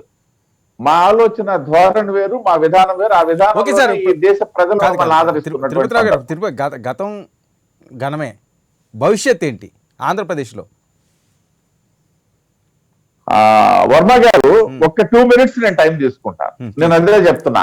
ఆ పాయింట్ నుంచి పక్కకు వెళ్లకుండా స్ట్రైట్ పాయింట్ లో రండి. ఆంధ్రప్రదేశ్లో మీ పాత్ర ఏంటి వచ్చే ఎన్నికలకి? ఎస్, ఖచ్చితంగా మా పాత్ర గణనీయమైనటువంటి పాత్ర ఉంటుంది. గణనీయమైనటువంటి పాత్ర భారతీయ జనతా పార్టీదే ఉంటుంది. ఎందుకు అనేసి అంటే నేను అదే చెప్తున్నా, మా మిత్రపక్షం మాకు రిలయబుల్ పార్ట్నరే, నేను కాదనట్లా.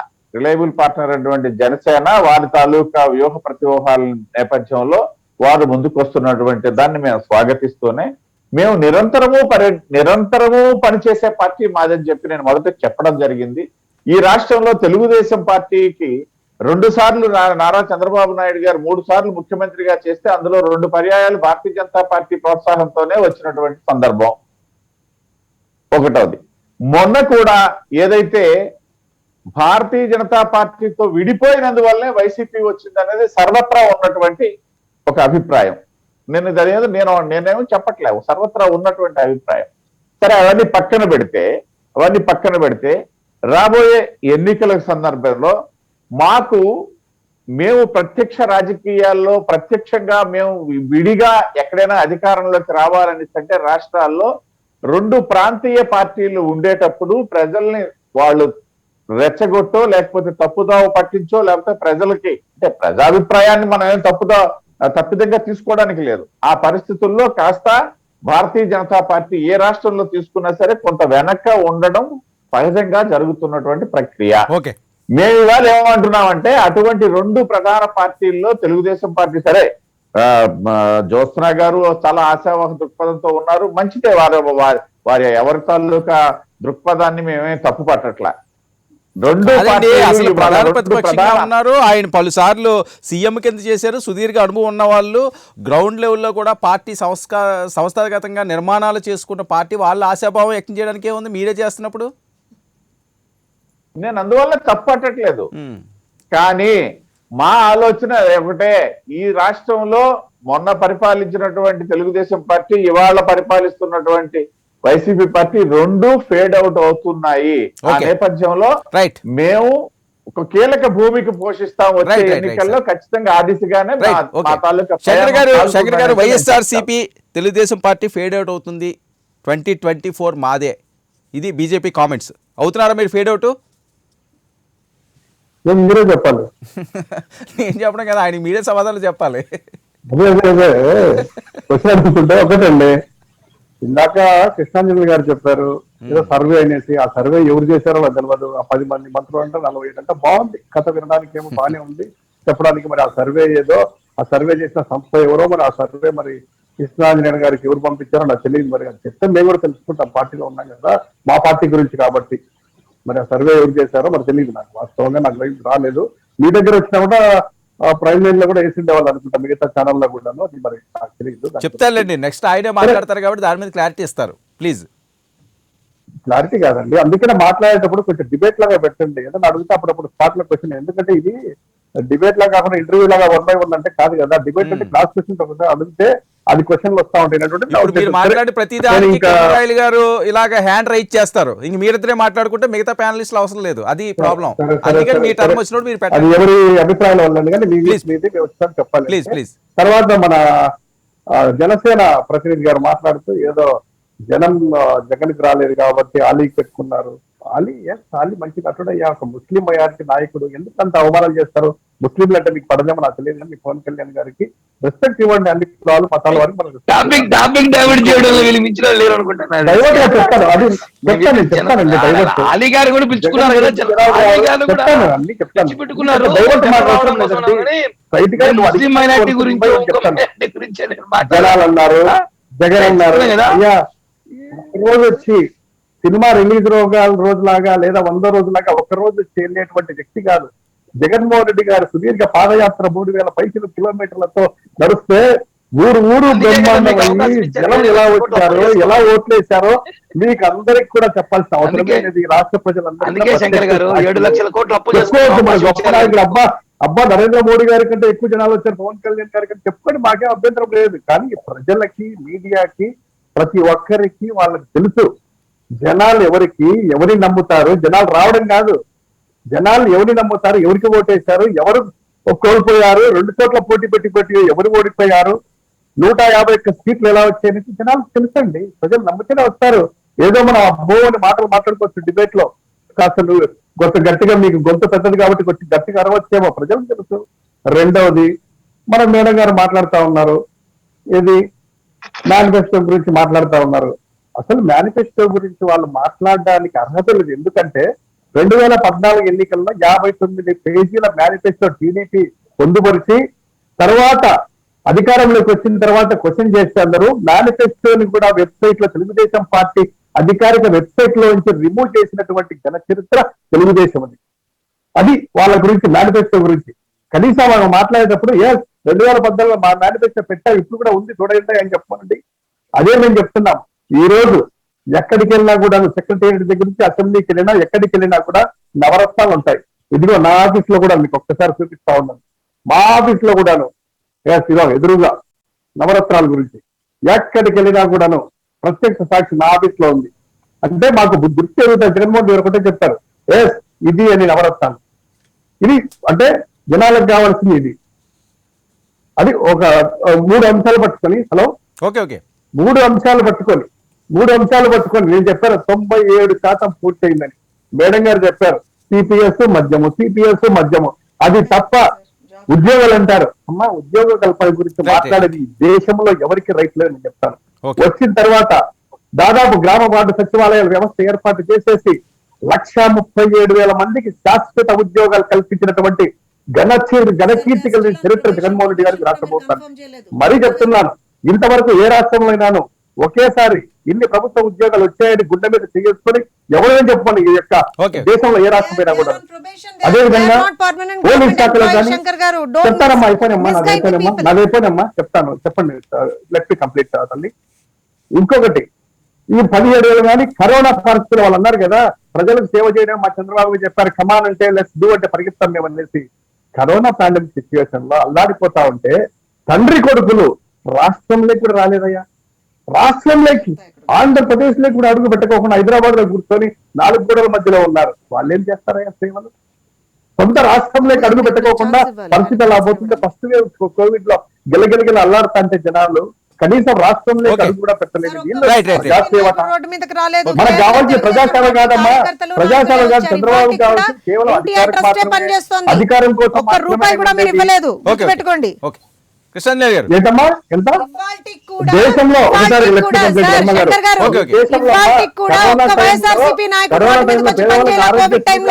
ఏ రాష్ట్రం గుర్తుపెట్టుకోండి. చెప్పినా బాగుండాలి సార్ వినడానికి. విద్యలో, వైద్యలో, అగ్రికల్చర్ లో ఏ సంస్కరణలు ఏ రాష్ట్రం తీసుకోవాలనేటువంటి సంస్కరణలు తెచ్చామమ్మా ఈ రోజు శంకర్ గారు, శంకర్ గారు, చూసాం శంకర్ గారు, సార్, శంకర్ గారు, చూసాం. మీకు ఎవరితో ఫైట్ అండి? 2024 23 24 మీరు ఎన్నికలకు వెళ్తే ఎవరు మీకు ప్రధాన ప్రత్యర్థి? మాకు ప్రత్యర్థులు ఎవరు లేరండి. ఓకే, మేము ప్రజాస్వామ్యము, మోనార్క్ ప్రజల్లో భాగస్వామ్యము, అందుకే ప్రజల యొక్క మెజారిటీ పార్టీ రాజ్యం. మా కాదండి, ప్రజల్లో ఎవరో- వ్యక్తిత్వం కాదు, ఎవరు- ఒక వన్ అయితే టూ ప్రజలతో ఉంటారు కదా. పెట్టుకుంటాము.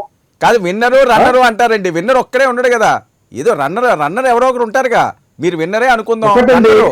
మాకు చెప్తాను, మాకు శత్రువు ఇదో, మాకు రాజకీయ వ్యక్తిగతంగా అమలు మా శత్రువు జగన్ అనేసి, మాకు శత్రుత్వం ఎవరితో లేదండి. రాజకీయ ప్రత్యర్థులు ఉన్నారు. తెలుగుదేశం మాకు రాజకీయ ప్రత్యర్థి, జనసేన ప్రత్యర్థి, కాంగ్రెస్ ప్రత్యర్థి, బీజేపీ ప్రత్యర్థి, కమ్యూనిస్ట్ ప్రత్యర్థులే మాకు ప్రత్యర్థులే రాజకీయాల్లో. ఓకే, మొదటి నుంచి చెప్తున్నాము, ఎవరు పోటీ వచ్చినా, ఎవరు ప్రధాన ప్రతిపక్షం కావచ్చు, వాళ్ళని చూసుకోవచ్చు. అసలు ప్రధాన ప్రతిపక్షం ఎక్కడుందండి? ఉందా ఈ రాష్ట్రంలో ప్రధాన ప్రతిపక్షం? ఏం ప్రతిపక్షం అంటారు? కనీసం అంటే ఒక స్టేట్ కూడా వాళ్ళకి లేదు కదా. మిగతా వాళ్ళ దగ్గర ఉందా ప్రతిపక్షం? ఉందా అసలు? ఓకే, ఈ రాష్ట్రంలో రాష్ట్రంలో అసలు ప్రతిపక్షమే లేదు. వాళ్ళ స్కోప్ ఉందా ప్రతిపక్షానికి ఇక్కడ? ప్రజలకు ఏం కావాలన్నా ప్రజలందరూ సురక్షితంగా ఉన్నారు. ఇలా కావాల్సింది మత కలహాలు సృష్టించడము, కులాల మధ్య అంతర్గాలు సృష్టించడము, ఒక మీడియా ద్వారా, ఎల్లో మీడియా ద్వారా ప్రచారాలు చేసేసి ప్రభుత్వాన్ని అప్రతిష్టాలు చేయాలంటే ఏకైక లక్ష్యంతో పనిచేస్తున్నారు. కానీ ప్రజల కోసం ఎవరండి? సార్ ఇదే ఎవరు అడిగారు? బోర్ కొట్టదా సార్? ఏం చేస్తారా చెప్పండి. వాళ్ళని గుండె మీద చేస్తాను చెప్పానండి, ప్రజలందరికీ తెలుసు. వన్ మినిట్ ఇందాక కృష్ణ సార్, సర్వే గురించి శంకర్ గారు, చెప్తున్నాను మళ్ళీ ఒకసారి. శంకర్ గారు, శంకర్ గారు పర్సనల్ గా సమాధానం నేను మాట చెప్తాను అడుగుతాను, తప్పనుకోవద్దు. కానీ ఇదే మాట పర్సనల్ గా ఎప్పుడు కూడా yellow media yellow media yellow media అనే మాట మాట్లాడుతూ, అంటే మీకు బోర్ కొట్టదో ఒకటే స్క్రిప్ట్ చదువుతుంటే? ఇవాళ రోజున మీరు ఇందాక లేదు, మాట్లాడారు, మీరు ఒక ఎల్లో నిమిషం. మీడియా కాబట్టే మీరు కదా. మాట్లాడారు ఎల్లో నిజంగా కూడా ఈనాడు బాజాప్తా ఒక ఛానల్ ఈనాడు పెట్టుకొని, బాజాప్తా ఒక ఈనాడు పేపర్ కానీ పెట్టుకొని ఆంధ్రప్రదేశ్ తప్పుడు కథనాలు ఇస్తున్నటువంటి పార్టీ వైఎస్ఆర్సీపీ రాజశేఖర్ పార్టీ. రెడ్డి గారి ఫోటో తప్పుడు పెట్టుకుంటామని కథనాలు. ఇలాగ దొంగ మీరు ఎల్లో మీడియా అంటారు, అది మా ఛానల్ కాదు. మీరు బాజాప్తా మీ ఛానల్, మీ వాళ్ళు పెట్టినటువంటి ఛానల్, మీ వాళ్ళు నడిపించేటువంటి ఛానల్ అండి. మీ ఆ సాక్షి ఛానల్ పక్కన పెట్టుకొని మీరేం నిజాలు మాట్లాడతారు ఇవాళ రోజున? ఇంకొక విషయం, ఆయన ఇందాక మాట్లాడారు, కోవిడ్ టైంలో చంద్రబాబు నాయుడు గారు, లోకేష్ గారు లేరు అనేదో మాట్లాడారు. అయ్యా బాబు, కోవిడ్ టైంలో వైఎస్ఆర్సీపీ నాయకుడు, ఆయన ఒకసారి ఉండమనాలి వర్మ గారు. ఆయన మాట్లాడినంత సేపు నేను నోరు మూసుకున్నాను. ఇప్పుడు ఆయన he has to keep quiet. I have to give my answer. I'm sorry, I have to give my answer. మీరు ఆగాలి, మీరు ఆగాలి. ఒక్క నిమిషం. శంకర్ గారు, కోవిడ్ టైంలో ఎవరు వచ్చారన్నారు? కోవిడ్ టైంలో ఒక్క వైఎస్ఆర్సీపీ నాయకుడు బయటకు రాలా. ఇంకా ఉల్టా ర్యాలీలు తీశారు, ట్రాక్టర్ ర్యాలీలు కోవిడ్ ని పెంచడానికి. కేవలం ఆ రోజున టీడీపీ మాత్రమే బయటకు వచ్చి పనిచేసింది. నాయకులు, కార్యకర్తలు ఇవాటి వరకు కూడా ట్రస్ట్ తరఫున మేము ప్రజలను ఆదుకుంటూనే ఉన్నాం. అది మా నిబద్ధత అండి. ప్రజల సైడ్ మీరేం మాట్లాడతారు నిబద్ధత గురించి? సమాధానం చెప్పండి. రాష్ట్రంలో చంద్రబాబు నాయుడు గాని, లోకేష్ గారు కానీ అడుగు పెట్టారా? కరోనా టైంలో హైదరాబాద్ సార్ వినండి. చెప్పండి సమాధానం వినండి. కోవిడ్ టైంలో ఏ నాయకులు బయటికి వచ్చే అవకాశం ఉందండి? నామ్స్ ప్రకారంగా మేము బిహేవ్ చేసాం. వర్మ గారు నామ్స్ అనుగుణంగా, ఒక నిమిషం, కోవిడ్ నామ్స్ కు అనుగుణంగా మేము ఖచ్చితంగా బిహేవ్ చేసాం. ఎక్కడికక్కడ ప్రజలను ఆదుకున్నాం. మీరు చూపించండి ఎక్కడ ఆదుకున్నారు. మీ నాయకుడు ఒక్కడ బయటకు రాలేదు సార్, ఎందుకు మాట్లాడతారు? ఇవాటి వరకు కూడా ట్రస్ట్ మేము ఆదుకుంటున్నాం. ఇవాటి వరకు కూడా మేము ఆదుకుంటున్నాం. మీరేం చేస్తారండి? మాట్లాడతారు. అట్లాంటి వాళ్ళ మీద కూడా బూజు జల్లేటువంటి ప్రయత్నం చేస్తారు వైఎస్ఆర్సీపీ. ప్రజల గురించి మాట్లాడే నిబద్ధత ఉన్నది. మాకు ప్రచార ఆర్భాటం అవసరం లేదు. మీలాగా చంద్రబాబు ట్రాక్టర్ల మీద ట్రాక్టర్ ర్యాలీలు తీసింది మేం కదా? కాదు శంకర్ గారు, ట్రాక్టర్ ర్యాలీలు తీసింది మేం కదా? తెల్లవారు లేచినప్పుడు చూస్తేమా మీ రాధాకృష్ణ చౌదరి మీ యొక్క చోట్ల పత్రికల్లో మీ ఎల్లో మీడియాలో చూస్తే ప్రభుత్వం మీద విషయం కక్కడమే తప్ప ఏ రోజు కూడా కాదు. మీ సాక్షి లాగా మేము 24 గంటలు మీ భజన మీడియా గురించి మాట్లాడుతున్నప్పుడు మీ భజన చేయకపోతే ఆ మీడియా కాదా? మీ భజన శంకర్ గారు ఒక్క నిమిషం. రాజశేఖర రెడ్డి గారు ఫోటో పెట్టుకున్న ధైర్యంగా సాక్షి మాది అని చెప్తున్నాము. ఒకటే వ్యక్తం చేస్తున్నారు శంకర్ గారు. మాకు అసలు రాష్ట్రంలో పోటీయే లేదు, ప్రత్యర్థులు లేరు అనేటువంటి విధంగా మాట్లాడారు. మీరు కూడా దానికి కొంత ఊతం ఇచ్చారు. ఎందుకంటే 175 సీట్లు కూడా వైసీపీకి గెలవబోతున్నారు అనేటువంటిది చలోక్తి విసిరారు. దాన్ని ఆయన నిజం అనుకోని ఇంకా మాకేముంది 175 వచ్చేస్తున్నాయి కదా అని మరీ ఓవర్ కాన్ఫిడెన్స్ వెళ్తున్నారు. మరీ అంత ఓవర్ కాన్ఫిడెన్స్ తో వెళ్తే రాజకీయంగా బొక్కబార్లు పడేటువంటి అవకాశం ఉంటుంది. శంకర్ గారు కొంచెం గమనిస్తే మంచిది అనేటువంటిది నా యొక్క అభిప్రాయం. ఇక్కడ ఇందాక శంకర్ గారు ఒక ప్రశ్న వేశారు, ఎవరు అండి ఈ సర్వే చేసినటువంటి వాళ్ళు, మీరు ఆ సర్వేకి సంబంధించినటువంటి అంశాలను చెప్పారు అని. 2019 ఎన్నికల్లో వైఎస్ఆర్ కాంగ్రెస్ పార్టీ తరపున రాజకీయ పరమైనటువంటి స్ట్రాటజిస్ట్ గా ఉన్నటువంటి ప్రశాంత్ కిషోర్ గారు చేసినటువంటి సర్వే ప్రకారంగా వైఎస్ఆర్ కాంగ్రెస్ పార్టీకి 125, 126 సీట్లు మాత్రం వచ్చేటువంటి అవకాశం ఉందని వాళ్ళు ఇచ్చినటువంటి రిపోర్ట్ అండి నాకు తెలిసినంత వరకు. అదే 2019 ఎన్నికల్లో వైఎస్ఆర్ కాంగ్రెస్ పార్టీకి 146 సీట్లు గెలవబోతున్న వైఎస్ఆర్ కాంగ్రెస్ పార్టీ అని, పర్సెంటేజ్ ఆఫ్ ఓట్ తో సహా 50% పైన ఓట్లు తెచ్చుకోబోతుందని ఆత్మసాక్షి గ్రూప్ అనేటువంటిది ఒకటి సర్వే ఇచ్చిందండి. అదే ఆత్మసాక్షి గ్రూప్ ఈ 2.5 సంవత్సరాల తర్వాత మూడ్ ఆఫ్ ఏపీ అనేటువంటి ఒక సర్వే అనేటువంటి దాన్ని చేసి మీ రైతు నాయకుడు ద్వారాగా, వైఎస్ఆర్ కాంగ్రెస్ పార్టీ రైతు నాయకుడు ద్వారాగా జగన్మోహన్ రెడ్డి గారికి కూడా సర్వే అందించాలని, ఆ సర్వే బయటికి కూడా వెల్లడించడం జరిగింది, అన్ని మీడియాలో కూడా ఇవ్వడం జరిగింది. వాళ్ళు ఇచ్చినటువంటిది ఏంటంటే ఇప్పుడిప్పుడుగా 2.5 సంవత్సరాల తర్వాత ఎన్నికలు జరిగితే మళ్ళీ వైఎస్ఆర్ కాంగ్రెస్ పార్టీ అధికారంలోకి వస్తుంది అనేటువంటిది ఇచ్చారు. కానీ 108 నుంచి 115 సీట్లకు మాత్రమే పరిమితం అయ్యేటువంటి అవకాశం ఉంది అనేటువంటిది ఇచ్చారు. అదే విధంగా వాళ్ళు 10 మంది మంత్రులు ఓడిపోతారని, అదే విధంగా 32 మందికి సంబంధించినటువంటి వాళ్ళు ఓడిపోయే ఎమ్మెల్యేలు ఉన్నారని, అదే విధంగా కొంతమంది ఏదైతే 40 నుంచి 45 మంది ఎమ్మెల్యేలు మొత్తం ఏదైతే ఓటమికి అంచునున్నారనేటువంటిది వాళ్ళు ఇచ్చినటువంటి సర్వే. అదే విధంగా ప్రశాంత్ కిషోర్ గారితో జగన్మోహన్ రెడ్డి గారు చేయించినటువంటి సర్వేలో కూడా 82 మంది వైఎస్ఆర్ కాంగ్రెస్ పార్టీ ఎమ్మెల్యేలు ప్రజలకు నియోజకవర్గానికి దూరంగా ఉన్నారు అనేటువంటిది వచ్చింది సర్వే. అది వాళ్ళు బయటకు పెట్టకపోవచ్చు. ఆత్మసాక్షి గ్రూప్ ఈ విధమైన ఒక సర్వే బయట పెట్టింది, నియోజకవర్గాల వారీగా బయట పెట్టారు, వాళ్ళ యొక్క పర్సెంటేజ్ ఆఫ్ ఓట్స్ ఎక్కడ ఎలా ఉన్నాయనేటువంటి వివరాలు కూడా బయట పెట్టారు. ఇది బహిరంగమైనటువంటి విషయం, దాన్ని అంగీకరించండి అంగీకరించకపోండి, ఇది వేరే అంశం.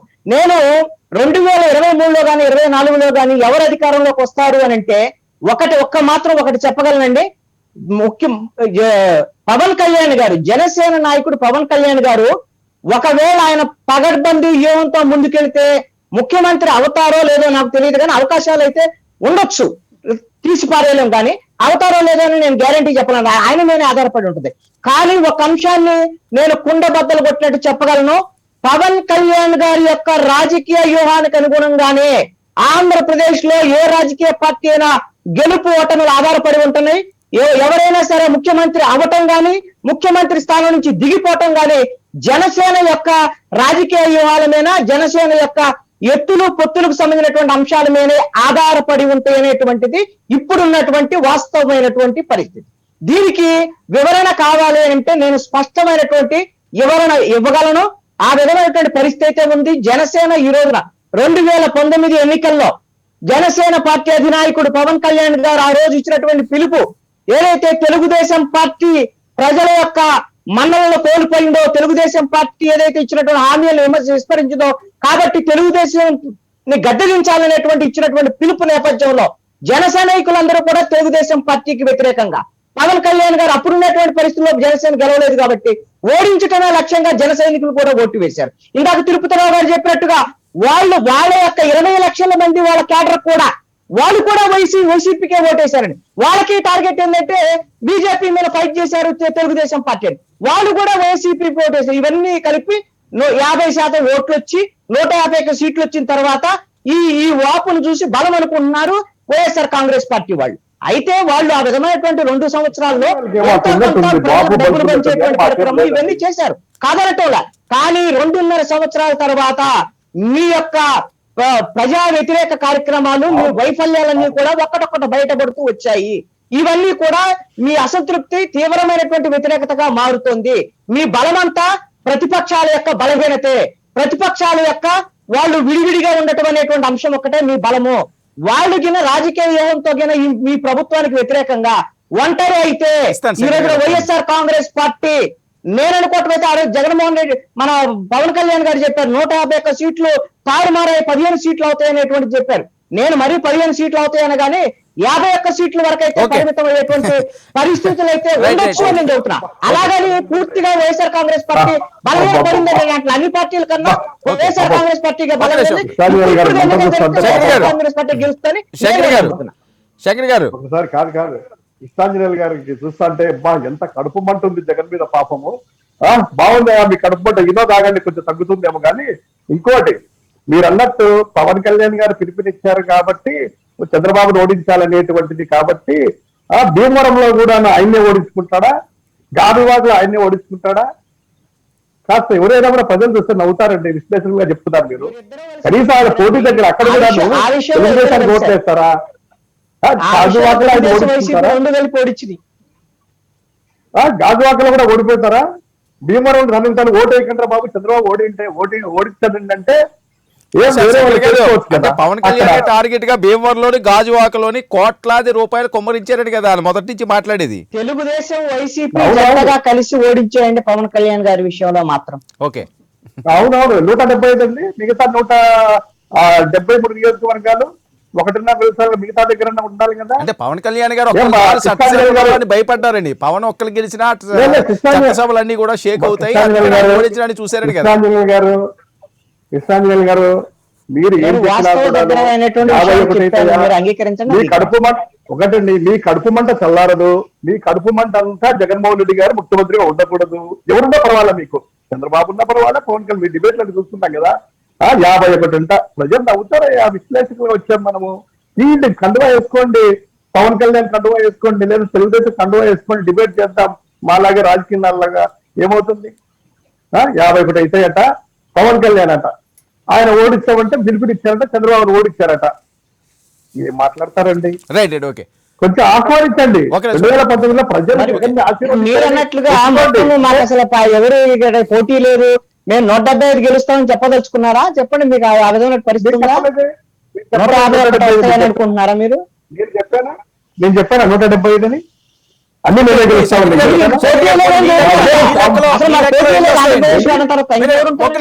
కృష్ణాంజలి గారు, ఓకే, ఆయన ఏదో ఒక లెక్క చెప్పారు, మీ లెక్క ఏంటండి?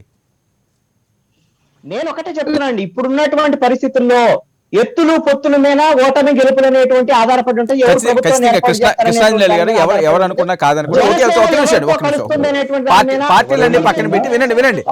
ఖచ్చితంగా ఒక్క విషయం అండి శంకర్ గారు, ఓకే, ఎవరి కాన్ఫిడెన్స్ వాళ్ళకు ఉంటుంది. కానీ ఒకటైతే వాస్తవం అండి, వచ్చే ఎన్నికల్లో పొత్తులు అన్నవి చాలా కీలకం, వాస్తవంగా చాలా కీలకం, నో డౌట్ అందులోనే. కానీ అది ఎవరితోటి వెళ్తారన్నది ఇప్పుడున్న పొత్తుల్లో నేపథ్యంలో బీజేపీ జనసేన కానీ వెళ్తే ఇప్పుడు వరకు ఉన్న పరిస్థితులను బట్టి వైసీపీకి అడ్వాంటేజ్ ఉంటుందన్నది విశ్లేషకులు మాట్లాడేది. ఒకవేళ టీడీపీతో కానీ జనసేన కానీ వెళితే వైసీపీకి ఇబ్బందికర పరిస్థితులని.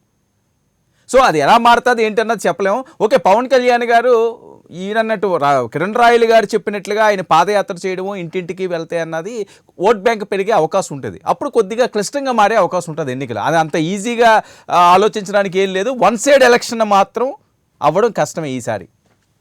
ప్లీజ్ కిరణ్ రాయలు గారు చెప్పండి, మీ అనాలిసిస్ ఏంటి సార్? అనాలిసిస్ ఇప్పుడు ఆడ కూర్చున్న అనాలిసిస్ విశ్లేషకుల్నే వైసీపీ అదే విశ్లేషకులు వైసీపీకి మద్దతుగా జగన్ రెడ్డి ప్రభుత్వ పరిపాలన బాగుంది, ఇప్పుడు మీరు అధికారంలోకి వస్తారంటే అక్కడి నుంచి అక్కడ నేరుగా వాళ్ళ ఇంటికి వెళ్ళి ఆయనకి పూలమాలేసి సన్మానాలు చేస్తారు. ఆయన వాస్తవాలు మాట్లాడితే ఇప్పుడు రాష్ట్రంలో పరిస్థితిలో పవన్ కళ్యాణ్ గారి డిసైడర్ అని చెప్పి వాస్తవాలు చెప్పితే మాత్రము వాళ్ళు కడుపు అంటారు. అంటే జగన్మోహన్ రెడ్డి జీవితకాలం ముఖ్యమంత్రిగా ఉండాలి, ఇంకోటికి అవకాశమే రాకూడదు, మొత్తం బ్యాలెట్లు మేమే పెట్టుకోవాలని చెప్పి కోరుకోవడం వైసీపీ అమాయకత్వం. కాళీ గారి గురించి ఒక మాట చెప్పితే ఈ రాష్ట్రంలో పరిపాలన సుదీర్ఘంగా మంచిగా ఎక్కడ గొడవలు లేకుండా శాంతి భద్రతలతో రాజకీయం చేస్తుందని చెప్పి వైసీపీ వాళ్ళు కామెడీలు చేస్తారు. దెయ్యాలు వేదాలు వెళ్ళినట్టు మత అన్ని కులాలకు మతాలకు గొడవలు పెట్టి రాష్ట్రంలో ప్రశాంతత లేకుండా చేసిందే మీరు. మళ్ళీ మీరు వచ్చి రాష్ట్ర సుదీర్ఘంగా ప్రశాంతంగా ఉందని చెప్పడం అంటే హాస్యాస్పదంగా ఉంది. శంకర్ గారు, మీరు కూడా మాట్లాడేటప్పుడు చాలా ఎంచుకోవాలి. జనాలు మీడియా చూస్తారు, సాక్షి టీవీలో కూర్చోలేదు, మీరు మాట్లాడితే వినడానికి వేరే ఛానల్లో కూర్చో ఉన్నారు, ప్రజలు చూస్తారు, సోషల్ మీడియా ఉంది. మీరు చెప్తే ఇక్కడ ఏం 5 మంది కాదు కదా, 50,000 మంది చూస్తారు. వాస్తవాలు వింటారు, ప్రజల వాస్తవాలు వింటారు. మంచి పరిపాలన ఇస్తున్నాము, సుదీర్ఘమైన పరిపాలన ఇస్తున్నాం, ప్రశాంతత వాతావరణం రాష్ట్రం ఉందంటే ఈ రాష్ట్రం ఎలాంటి పరిస్థితిలో ఉందో ఈ రోజు పక్క రాష్ట్రంలో కాదు పక్క దేశాల వాళ్ళు చెప్తున్నారు. ఆంధ్రప్రదేశ్ రాష్ట్ర పరిస్థితి ఎలా ఉందనేసి మీరు వచ్చి కామెడీగా రాష్ట్రంలో ప్రశాంతమైన వాతావరణంలో రాష్ట్ర పరిపాలన ఓకే, వాతావరణం ప్రస్తుతానికి ఇంకా చలికాలమే కొనసాగుతుందిలేండి. వెదర్ రిపోర్ట్ మనకు వద్దు. కానీ ఇప్పుడున్న పరిస్థితుల్లో ఒకవేళ ముందస్తుగా 2023లో ఎన్నికలు వస్తే జనసేన బీజేపీ పొత్తుతో వెళితే ఇంకా ఆపొత్తేనా ఇంకేమైనా ఉన్నది అవకాశం? సార్ పొత్తుల గురించి మాట్లాడే టైం కాదు ఇప్పుడు. Right, okay. ఒకవేళ వచ్చే ఎన్నికల్లో మీ కాన్ఫిడెన్స్ వచ్చే ఎన్నికల్లో మీ కాన్ఫిడెన్స్ ఏ రకంగా ఫైట్ ఇద్దాం అనుకుంటున్నారు? వినండి, ఎన్నికలు ఎప్పుడు ఇచ్చినా జనసేన సిద్ధంగా ఉంది ప్రజల పక్షాన పోరాడడానికి. ప్రజలు మమ్మల్ని ఇప్పుడు ఆయన చెప్పాడు పోరాటం కాదండి, వినండి, అధికారంలోకి వచ్చిన తర్వాత వాళ్ళు ఏం తప్పులు చేస్తే పోరాడుతుంది. పోరాటం కాదు, పోరాటం వదిలేయండి. పోరాటం గురించి నేను చెప్పట్లేదు. వచ్చే ఎన్నికల్లో మీ స్ట్రాటజీ ఏంటి, మీ విజన్ ఏంటి, ఏ రకంగా ఆంధ్రప్రదేశ్లో సీట్లు గురించి చెప్పండి. సీట్ల గురించి మాట్లాడదాం సార్. ఓట్లు సీట్లు డిసైడ్ చేసేది ఇక్కడ ఎందుకు కూర్చోండి సార్, మీరు కానీ నేను కానీ. ప్రజలు డిసైడ్ చేస్తారు. మేము ఒకటి చెప్తున్నాం, అతను అడిగాడు ఇంత ముందు శంకర్ గారు, మీరు టీడీపీని లవ్ చేస్తాను, టీడీపీ మిమ్మల్ని లవ్ చేస్తాను, వ్యాలంటైన్స్ అయిపోయింది కాదు. ప్రజలైతే ఇప్పుడైతే మమ్మల్ని లవ్ చేస్తున్నారు, మేము ప్రజలు లవ్ చేస్తున్నాం. ఖచ్చితంగా ప్రజలైతే పవన్ కళ్యాణ్ గారు రావాలి, అవకాశం కల్పించాలి. ఏమైనా కానీ పవన్ కళ్యాణ్ గారికి అవకాశం ఇద్దామని చెప్పి చర్చ అయితే ఉండేది వాస్తవము. అది ఎలాంటి రూపంలో ఇస్తారో, ఎన్ని సీట్లు ఇస్తారో, ఎన్ని ఎంపీలు ఇస్తారు, ఎన్ని ఎమ్మెల్యేలు ఇస్తారు, పవన్ కళ్యాణ్ గారిని ఏడ చూడాలో అది ప్రజలు డిసైడ్ చేస్తారు. మన డిసిజన్ తీసుకుంటా అంటే ఇక్కడ డిస్కస్ చేసే అవసరం లేదు. సంస్థాగతంగా ఎన్నికలకు వెళ్ళడానికి సిద్ధంగా ఉందండి పార్టీ. మేము సిద్ధంగా గ్రౌండ్ రూరల్ నుంచి పూర్తి స్థాయిలో గ్రామీణ స్థాయి నుంచి సంస్థాగతంగా ఎన్నికలు అంటే ఒక పద్ధతి ఉంటుంది. మాట్లాడుతున్నాం గ్రౌండ్ నుంచే మాట్లాడుతున్నాం. మేము కూడా గ్రౌండ్ నుంచే పార్టీ సిద్ధంగా ఉంది. కొన్ని చోట్ల ఏమైనా డిస్టర్బెన్స్ ఉంటే కూడా అవి కూడా సెట్ చేయడానికి పవన్ కళ్యాణ్ గారు అన్ని కమిటీలు వేస్తున్నారు. నాకు తెలిసి ఒక 10-20 రోజుల్లో టోటల్ కొన్ని డిస్టర్బెన్స్ ఉన్న చోట కూడా గ్రౌండ్ లెవెల్ లో కూడా ఆల్మోస్ట్ పార్టీ సెటప్ చేసుకుంటారు. మీరు ఉగాది అంతేనా, కొత్త సంవత్సరంలో అంతే రాజకీయాలకి స్పీడ్ అందుకుంటుంది. రైట్, లేదు ఉగాది గురించి కాదు కానీ మేమైతే మంచి పండుగ చూపిస్తాం జగన్ రెడ్డికి అయితే ఈసారి ప్రభుత్వంలో. ఓకే, తిరుపతిరావు గారు మీరేం చూపిస్తారు? వాళ్ళు అయితే పండగ చూపిస్తారట, మీరేం చూపిస్తారు? వర్మ గారు, మేమేం చూపిస్తాం అనేది మా విధానం వేరు. నేను ముందే చెప్పాను. ఇవాళ ఈ గాసిప్స్ లేకపోతే ఈ అంచనాలు, ఊహాగానాల ఆధారంగా చర్చలు జరుగుతున్నాయి. వాస్తవాలు నిజంగా చెప్తున్నాయి. ఇవాళ మొన్న ఏదైతే నితిన్ గడ్కరీ గారు వచ్చింది, ఈ రాష్ట్రంలో ఉన్నటువంటి పూర్తయినటువంటి హైవే ప్రాజెక్టులు, శంకుస్థాపన చేసిన ప్రాజెక్టులు కలిపి 51 ప్రాజెక్టులు జాతికి అంకితం చేయడానికి వారు వచ్చారు. ముఖ్యమంత్రి గారు ముఖ్యమంత్రి హోదాలో వెళ్ళారు. ఆయన ఏమి వైసీపీ పార్టీ హోదాలో వెళ్ళలే. 48 గంటల పాటు ఏం చర్చ జరిగిందంటే ఒక విషయం చెప్పారు. ఏదైతే ఆయన మంత్రిత్వ శాఖకు సంబంధించి ఈ రాష్ట్రంలో గణనీయమైనటువంటి అభివృద్ధి ఉంది అని చెప్పడం వారి ఉద్దేశం. ఎవరు? నితిన్ గడ్కరీ గారు. దాని ఆధారంగా 48 గంటలు మీరు చర్చ చేశారో లేదు కానీ ఛానల్తో సహా, సోషల్ మీడియాతో సహా బీజేపీ ఈ మారు వైసీపీ బీజేపీ కలిపి ఎన్నికలకు వెళ్తారు వీళ్ళు అన్నటువంటి ఒక ఊహాగానం. దానికి కారణం విశ్లేషణ ఇన్ఫర్మేషన్ ఉందా వర్మ గారు? చెప్తాను. దానికి కారణాలను కూడా విశ్లేషించేశారు. ఎలాగంటే నితిన్ గడ్కరీ గారు ఇంతకు ముందంట తెలుగుదేశంకి ఫేవర్ గా మాట్లాడేవారంట. ఈ మారు వచ్చి వైసీపీకి ఫేవర్ గా మాట్లాడారు కాబట్టి ఈ మారు వైసీపీతో భారతీయ జనతా పార్టీ వైసీపీ కలిపి ఈ మారు ఎన్నికలకు వెళ్తాయని చాలా ప్రచారం. 48 గంటలు రాజకీయ పార్టీలో, రాజకీయ నాయకుల్లో ఇదే ఉండాలి, ఇది ఉండకూడదని ఏం లేదు కదండి. చెప్పలేం కదా, మీరు నేను డిసైడ్ చేయలేం కదా. ఏమో నేను అదే చెప్తున్నా. నా ఉద్దేశం కూడా అదే. ఇవన్నీ కూడా ఊహాగానాల ఆధారంగా మీరు గాని, నేను గాని, టీడీపీ గాని, వైసీపీ గాని, లేకపోతే చివరికి కృష్ణాంజనేయులు గారి కూడా ఊహాగానాల ఆధారంగా ఇవాళ చర్చించుకుంటున్నవే. వాస్తవాల ఆధారంగా జరుగుతున్నట్టు కాదు. వాస్తవాల ఆధారంగా ఆలోచించినట్లయితే దానికి ఇంకా సమయం ఉంది. ఆ సమయమే నిర్ణయిస్తుంది గెలుపోవటం. సంస్థాగతంగా మీ గ్రౌండ్ సిద్ధమైందా? జనసేన అయితే పూర్తిగా కమిటీలు వేసుకున్నారట, రెడీ అంటున్నారు. తెలుగుదేశం పార్టీ గురించి చెప్పనవసరం లేదు. వర్మ గారు, నేను ఫ్రమ్ ద బిగినింగ్ మీకు ఒక వర్డ్ చెప్పాను. ఎన్నికల ముందు రోజు ఎలా ఉంటామో ఎన్నికల రెండో రోజు మేము సంస్థాగత నిర్మాణంలో ఈ దేశంలోనే అగ్రగణ్యులుగా ఉన్నటువంటి వ్యక్తులం. అధికారంలో ఉన్నప్పటికీ అధికారం లేని దగ్గర ఎప్పుడు కూడా సంస్థాగత నిర్మాణం గ్రామ స్థాయి, మండల స్థాయి, జిల్లా స్థాయి, జాతీయ రాష్ట్ర యాక్టివ్గా స్థాయి, ఉండాలి జాతీయ కదండి. స్థాయిలో సంస్థాగత నిర్మాణంతో ఉన్న ఏకైక okay. Party Bharatiya Janata okay okay party. అంటే యాక్టివ్గా కాబట్టి ఉండాలి కదా మేము ఎప్పుడూ టీము. ఏదో సంసిద్ధంగానే ఉన్నారు ఉంటాం. అంటే అది కాదు కదా, అన్ని పార్టీలకే ఉంటారు. ఓకే శంకర్ గారు ప్లీజ్ లాస్ట్ కన్క్లూడ్ చేయండి సార్ సింపుల్గా. ఏముందండి ఇది ఒకటే ఒకటి చెప్పేది, Hmm. క్లియర్ గా చెప్తా ఉన్నాము. ప్రజల పట్ల ఉన్నాము, ప్రజలు మా పట్ల ఉన్నారనే కూడా సంపూర్ణ విశ్వాసం ఉంది. ఓకే అతనికి మళ్ళీ కొంతమందికి ఓవర్ కాన్ఫిడెంట్ అనుకోవచ్చు, ఇంకోటి అనుకోవచ్చు. మేము ఎప్పుడు కూడా మొదల నుంచి ఉన్నాము.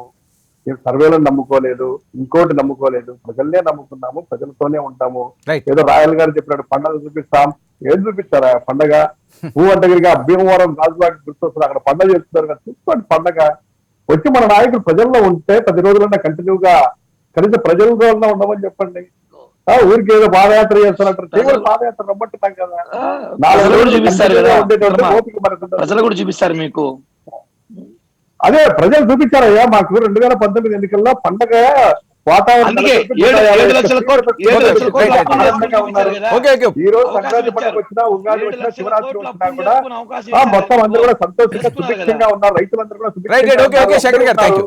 అదే పండుగ అండి. ఈ రాష్ట్ర పండుగ వాతావరణం ఎప్పుడు ఉండాలి. సింగిల్ వర్డ్ ఏ రకంగా ఎన్నికలకు వెళ్ళడానికి సర్వం సిద్ధమా? టీడీపీ ఇందాక నేను చెప్పినట్టుగా మీరు కూడా చెప్పారు, జర్నలిస్ట్గా మీకు కూడా తెలుసు, టీడీపీ ఈజ్ ఎవర్ రెడీ అండి. బికాజ్ ఎందుకంటే దేశం మొత్తం మీద కూడా ఏ రీజనల్ పార్టీకి లేనటువంటి ఒక స్ట్రాంగ్ సిస్టమ్ అనేటువంటిది మాకు ఉంటుంది. సంస్థాగత నిర్మాణం అనేటువంటిది టీడీపీ సొత్తది. అది it is something that is there in the party for years together. And ఇవాళ రోజున కూడా మీరు గమనిస్తే మా అనుబంధ విభాగాలు కానీ అండ్ ప్రతిదీ చాలా పకడ్బందీగా ఉంది. They are doing their work. ఇప్పుడు మహిళా విభాగం పనులు కానీ, టీఎన్ఎస్ఎఫ్ పని, యువత పని, అంటే ఏ వర్గానికి ఎక్కడ ఎవరు ఏ రకంగా నిలబడాలి ఎన్నికలు వచ్చినా రెడీ మీరు. We are ever ready. Right okay Krishnanjali గారు సింపుల్ గా ప్లీజ్. ఎందుకంటే దానికి ఆన్సర్ ఒక్కటి చెప్పాలి నేను మీకు. మేము ఎందుకు రెడీ అని అంటున్నాం అంటే మేము ఎప్పుడూ ప్రజల పక్షాన ఉన్నాం కాబట్టి ఎన్నికలు అనేటువంటివి మాకు అవి just part of the game. Okay Varma గారు, ముందస్తు ఎన్నికలు అనేటువంటి త్వరితగతిన వస్తాయనేటువంటి విధంగా ఇప్పుడు ఉన్నటువంటి పరిస్థితులు అయితే కనపడుతున్నాయి. ఎందుకంటే మనం ఏమైనా సరే ఉన్నటువంటి పరిస్థితుల్ని అంచనా వేసి మనము మిగతా అంశాలను యాంటిసిపేట్ చేయగలుగుతాం. ఇవి ఏమో ఊహాజనితమైనటువంటి అంశాలు ఏం కాదు. ఓకే ఇక్కడ ఏమిటంటే ఈ రాజకీయ పొత్తులు ఎత్తుల విషయంలో కూడా పవన్ కళ్యాణ్ గారు ఇప్పటికే ఒక క్లారిటీ ఇచ్చున్నారు. ఆల్రెడీ అధికారంలో ఉండేటువంటి వైఎస్ఆర్ కాంగ్రెస్ పార్టీ ప్రజా వ్యతిరేకమైనటువంటి విధానాలను అవలంబిస్తుంది. వచ్చే ఎన్నికల్లో వైఎస్ఆర్ కాంగ్రెస్ పార్టీని ఎట్టి పరిస్థితుల్లో కూడా గద్దెదించేటువంటి విధంగా మరి జనసేన ఆ విధమైన కాబట్టి ఇంకొక 1 వీక్ లో తెలిసిపోద్దండి దీనికి సంబంధించి జనసేన ఏ రకంగా వ్యూహం వేస్తున్నది అన్నది. ఒక వారం రోజుల్లో ఒక క్లారిటీ వస్తే ఉంటది, ఖచ్చితంగా వస్తుంది. ఒక భారీ మీటింగ్ ఏదో ఏర్పాటు చేసుకుంటున్నారు వాళ్ళు. ద్వారాగా పవన్ కళ్యాణ్ గారు కూడా రేపు నరసాపురం దగ్గర నుంచి బహిరంగ సభల ద్వారా ప్రజల్లోకి వస్తున్నారు. బహుశా వాళ్ళు కూడా జనసేన వైపు నుంచి కూడా రాజకీయంగా కొంత వేగం వాళ్ళు పెంచేటువంటి అవకాశాలు అయితే స్పష్టంగా కనపడుతున్నాయి. కాబట్టి పోటీలో ఉండాలి, పోటీలో ఉంటేనే మజా. మొదలైంది మొదలైపోయింది. వర్మ గారు ఆల్రెడీ మీరు చెప్పినట్టుగా ఎన్నికల వాతావరణం. Okay right thank you so much అండి. చెవులు కృష్ణాంజలి గారు చర్చలో పాల్గొన్నందుకు థ్యాంక్ యూ అండి. కిరణ్ రాయల్ గారు థ్యాంక్ యూ, పూడి తిరుపతిరావు గారు థ్యాంక్ యూ, ప్రొఫెసర్ జోష్న గారు థ్యాంక్ యూ, శంకర్ గారు. ఇది ఇవాల్టి ప్రైమ్ డిబేట్. ఆంధ్రప్రదేశ్ రాజకీయాలు రోజు రోజుకి హీటు పెంచుతున్నాయి. ఏ పార్టీకి ఆ పార్టీ గెలిపే ధ్యేయంగా అడుగులు వేస్తున్న నేపథ్యంలో మరి 2023 ముందస్తుగా ఎన్నికలు వస్తే లేకపోతే యాజ్ పర్ షెడ్యూల్గా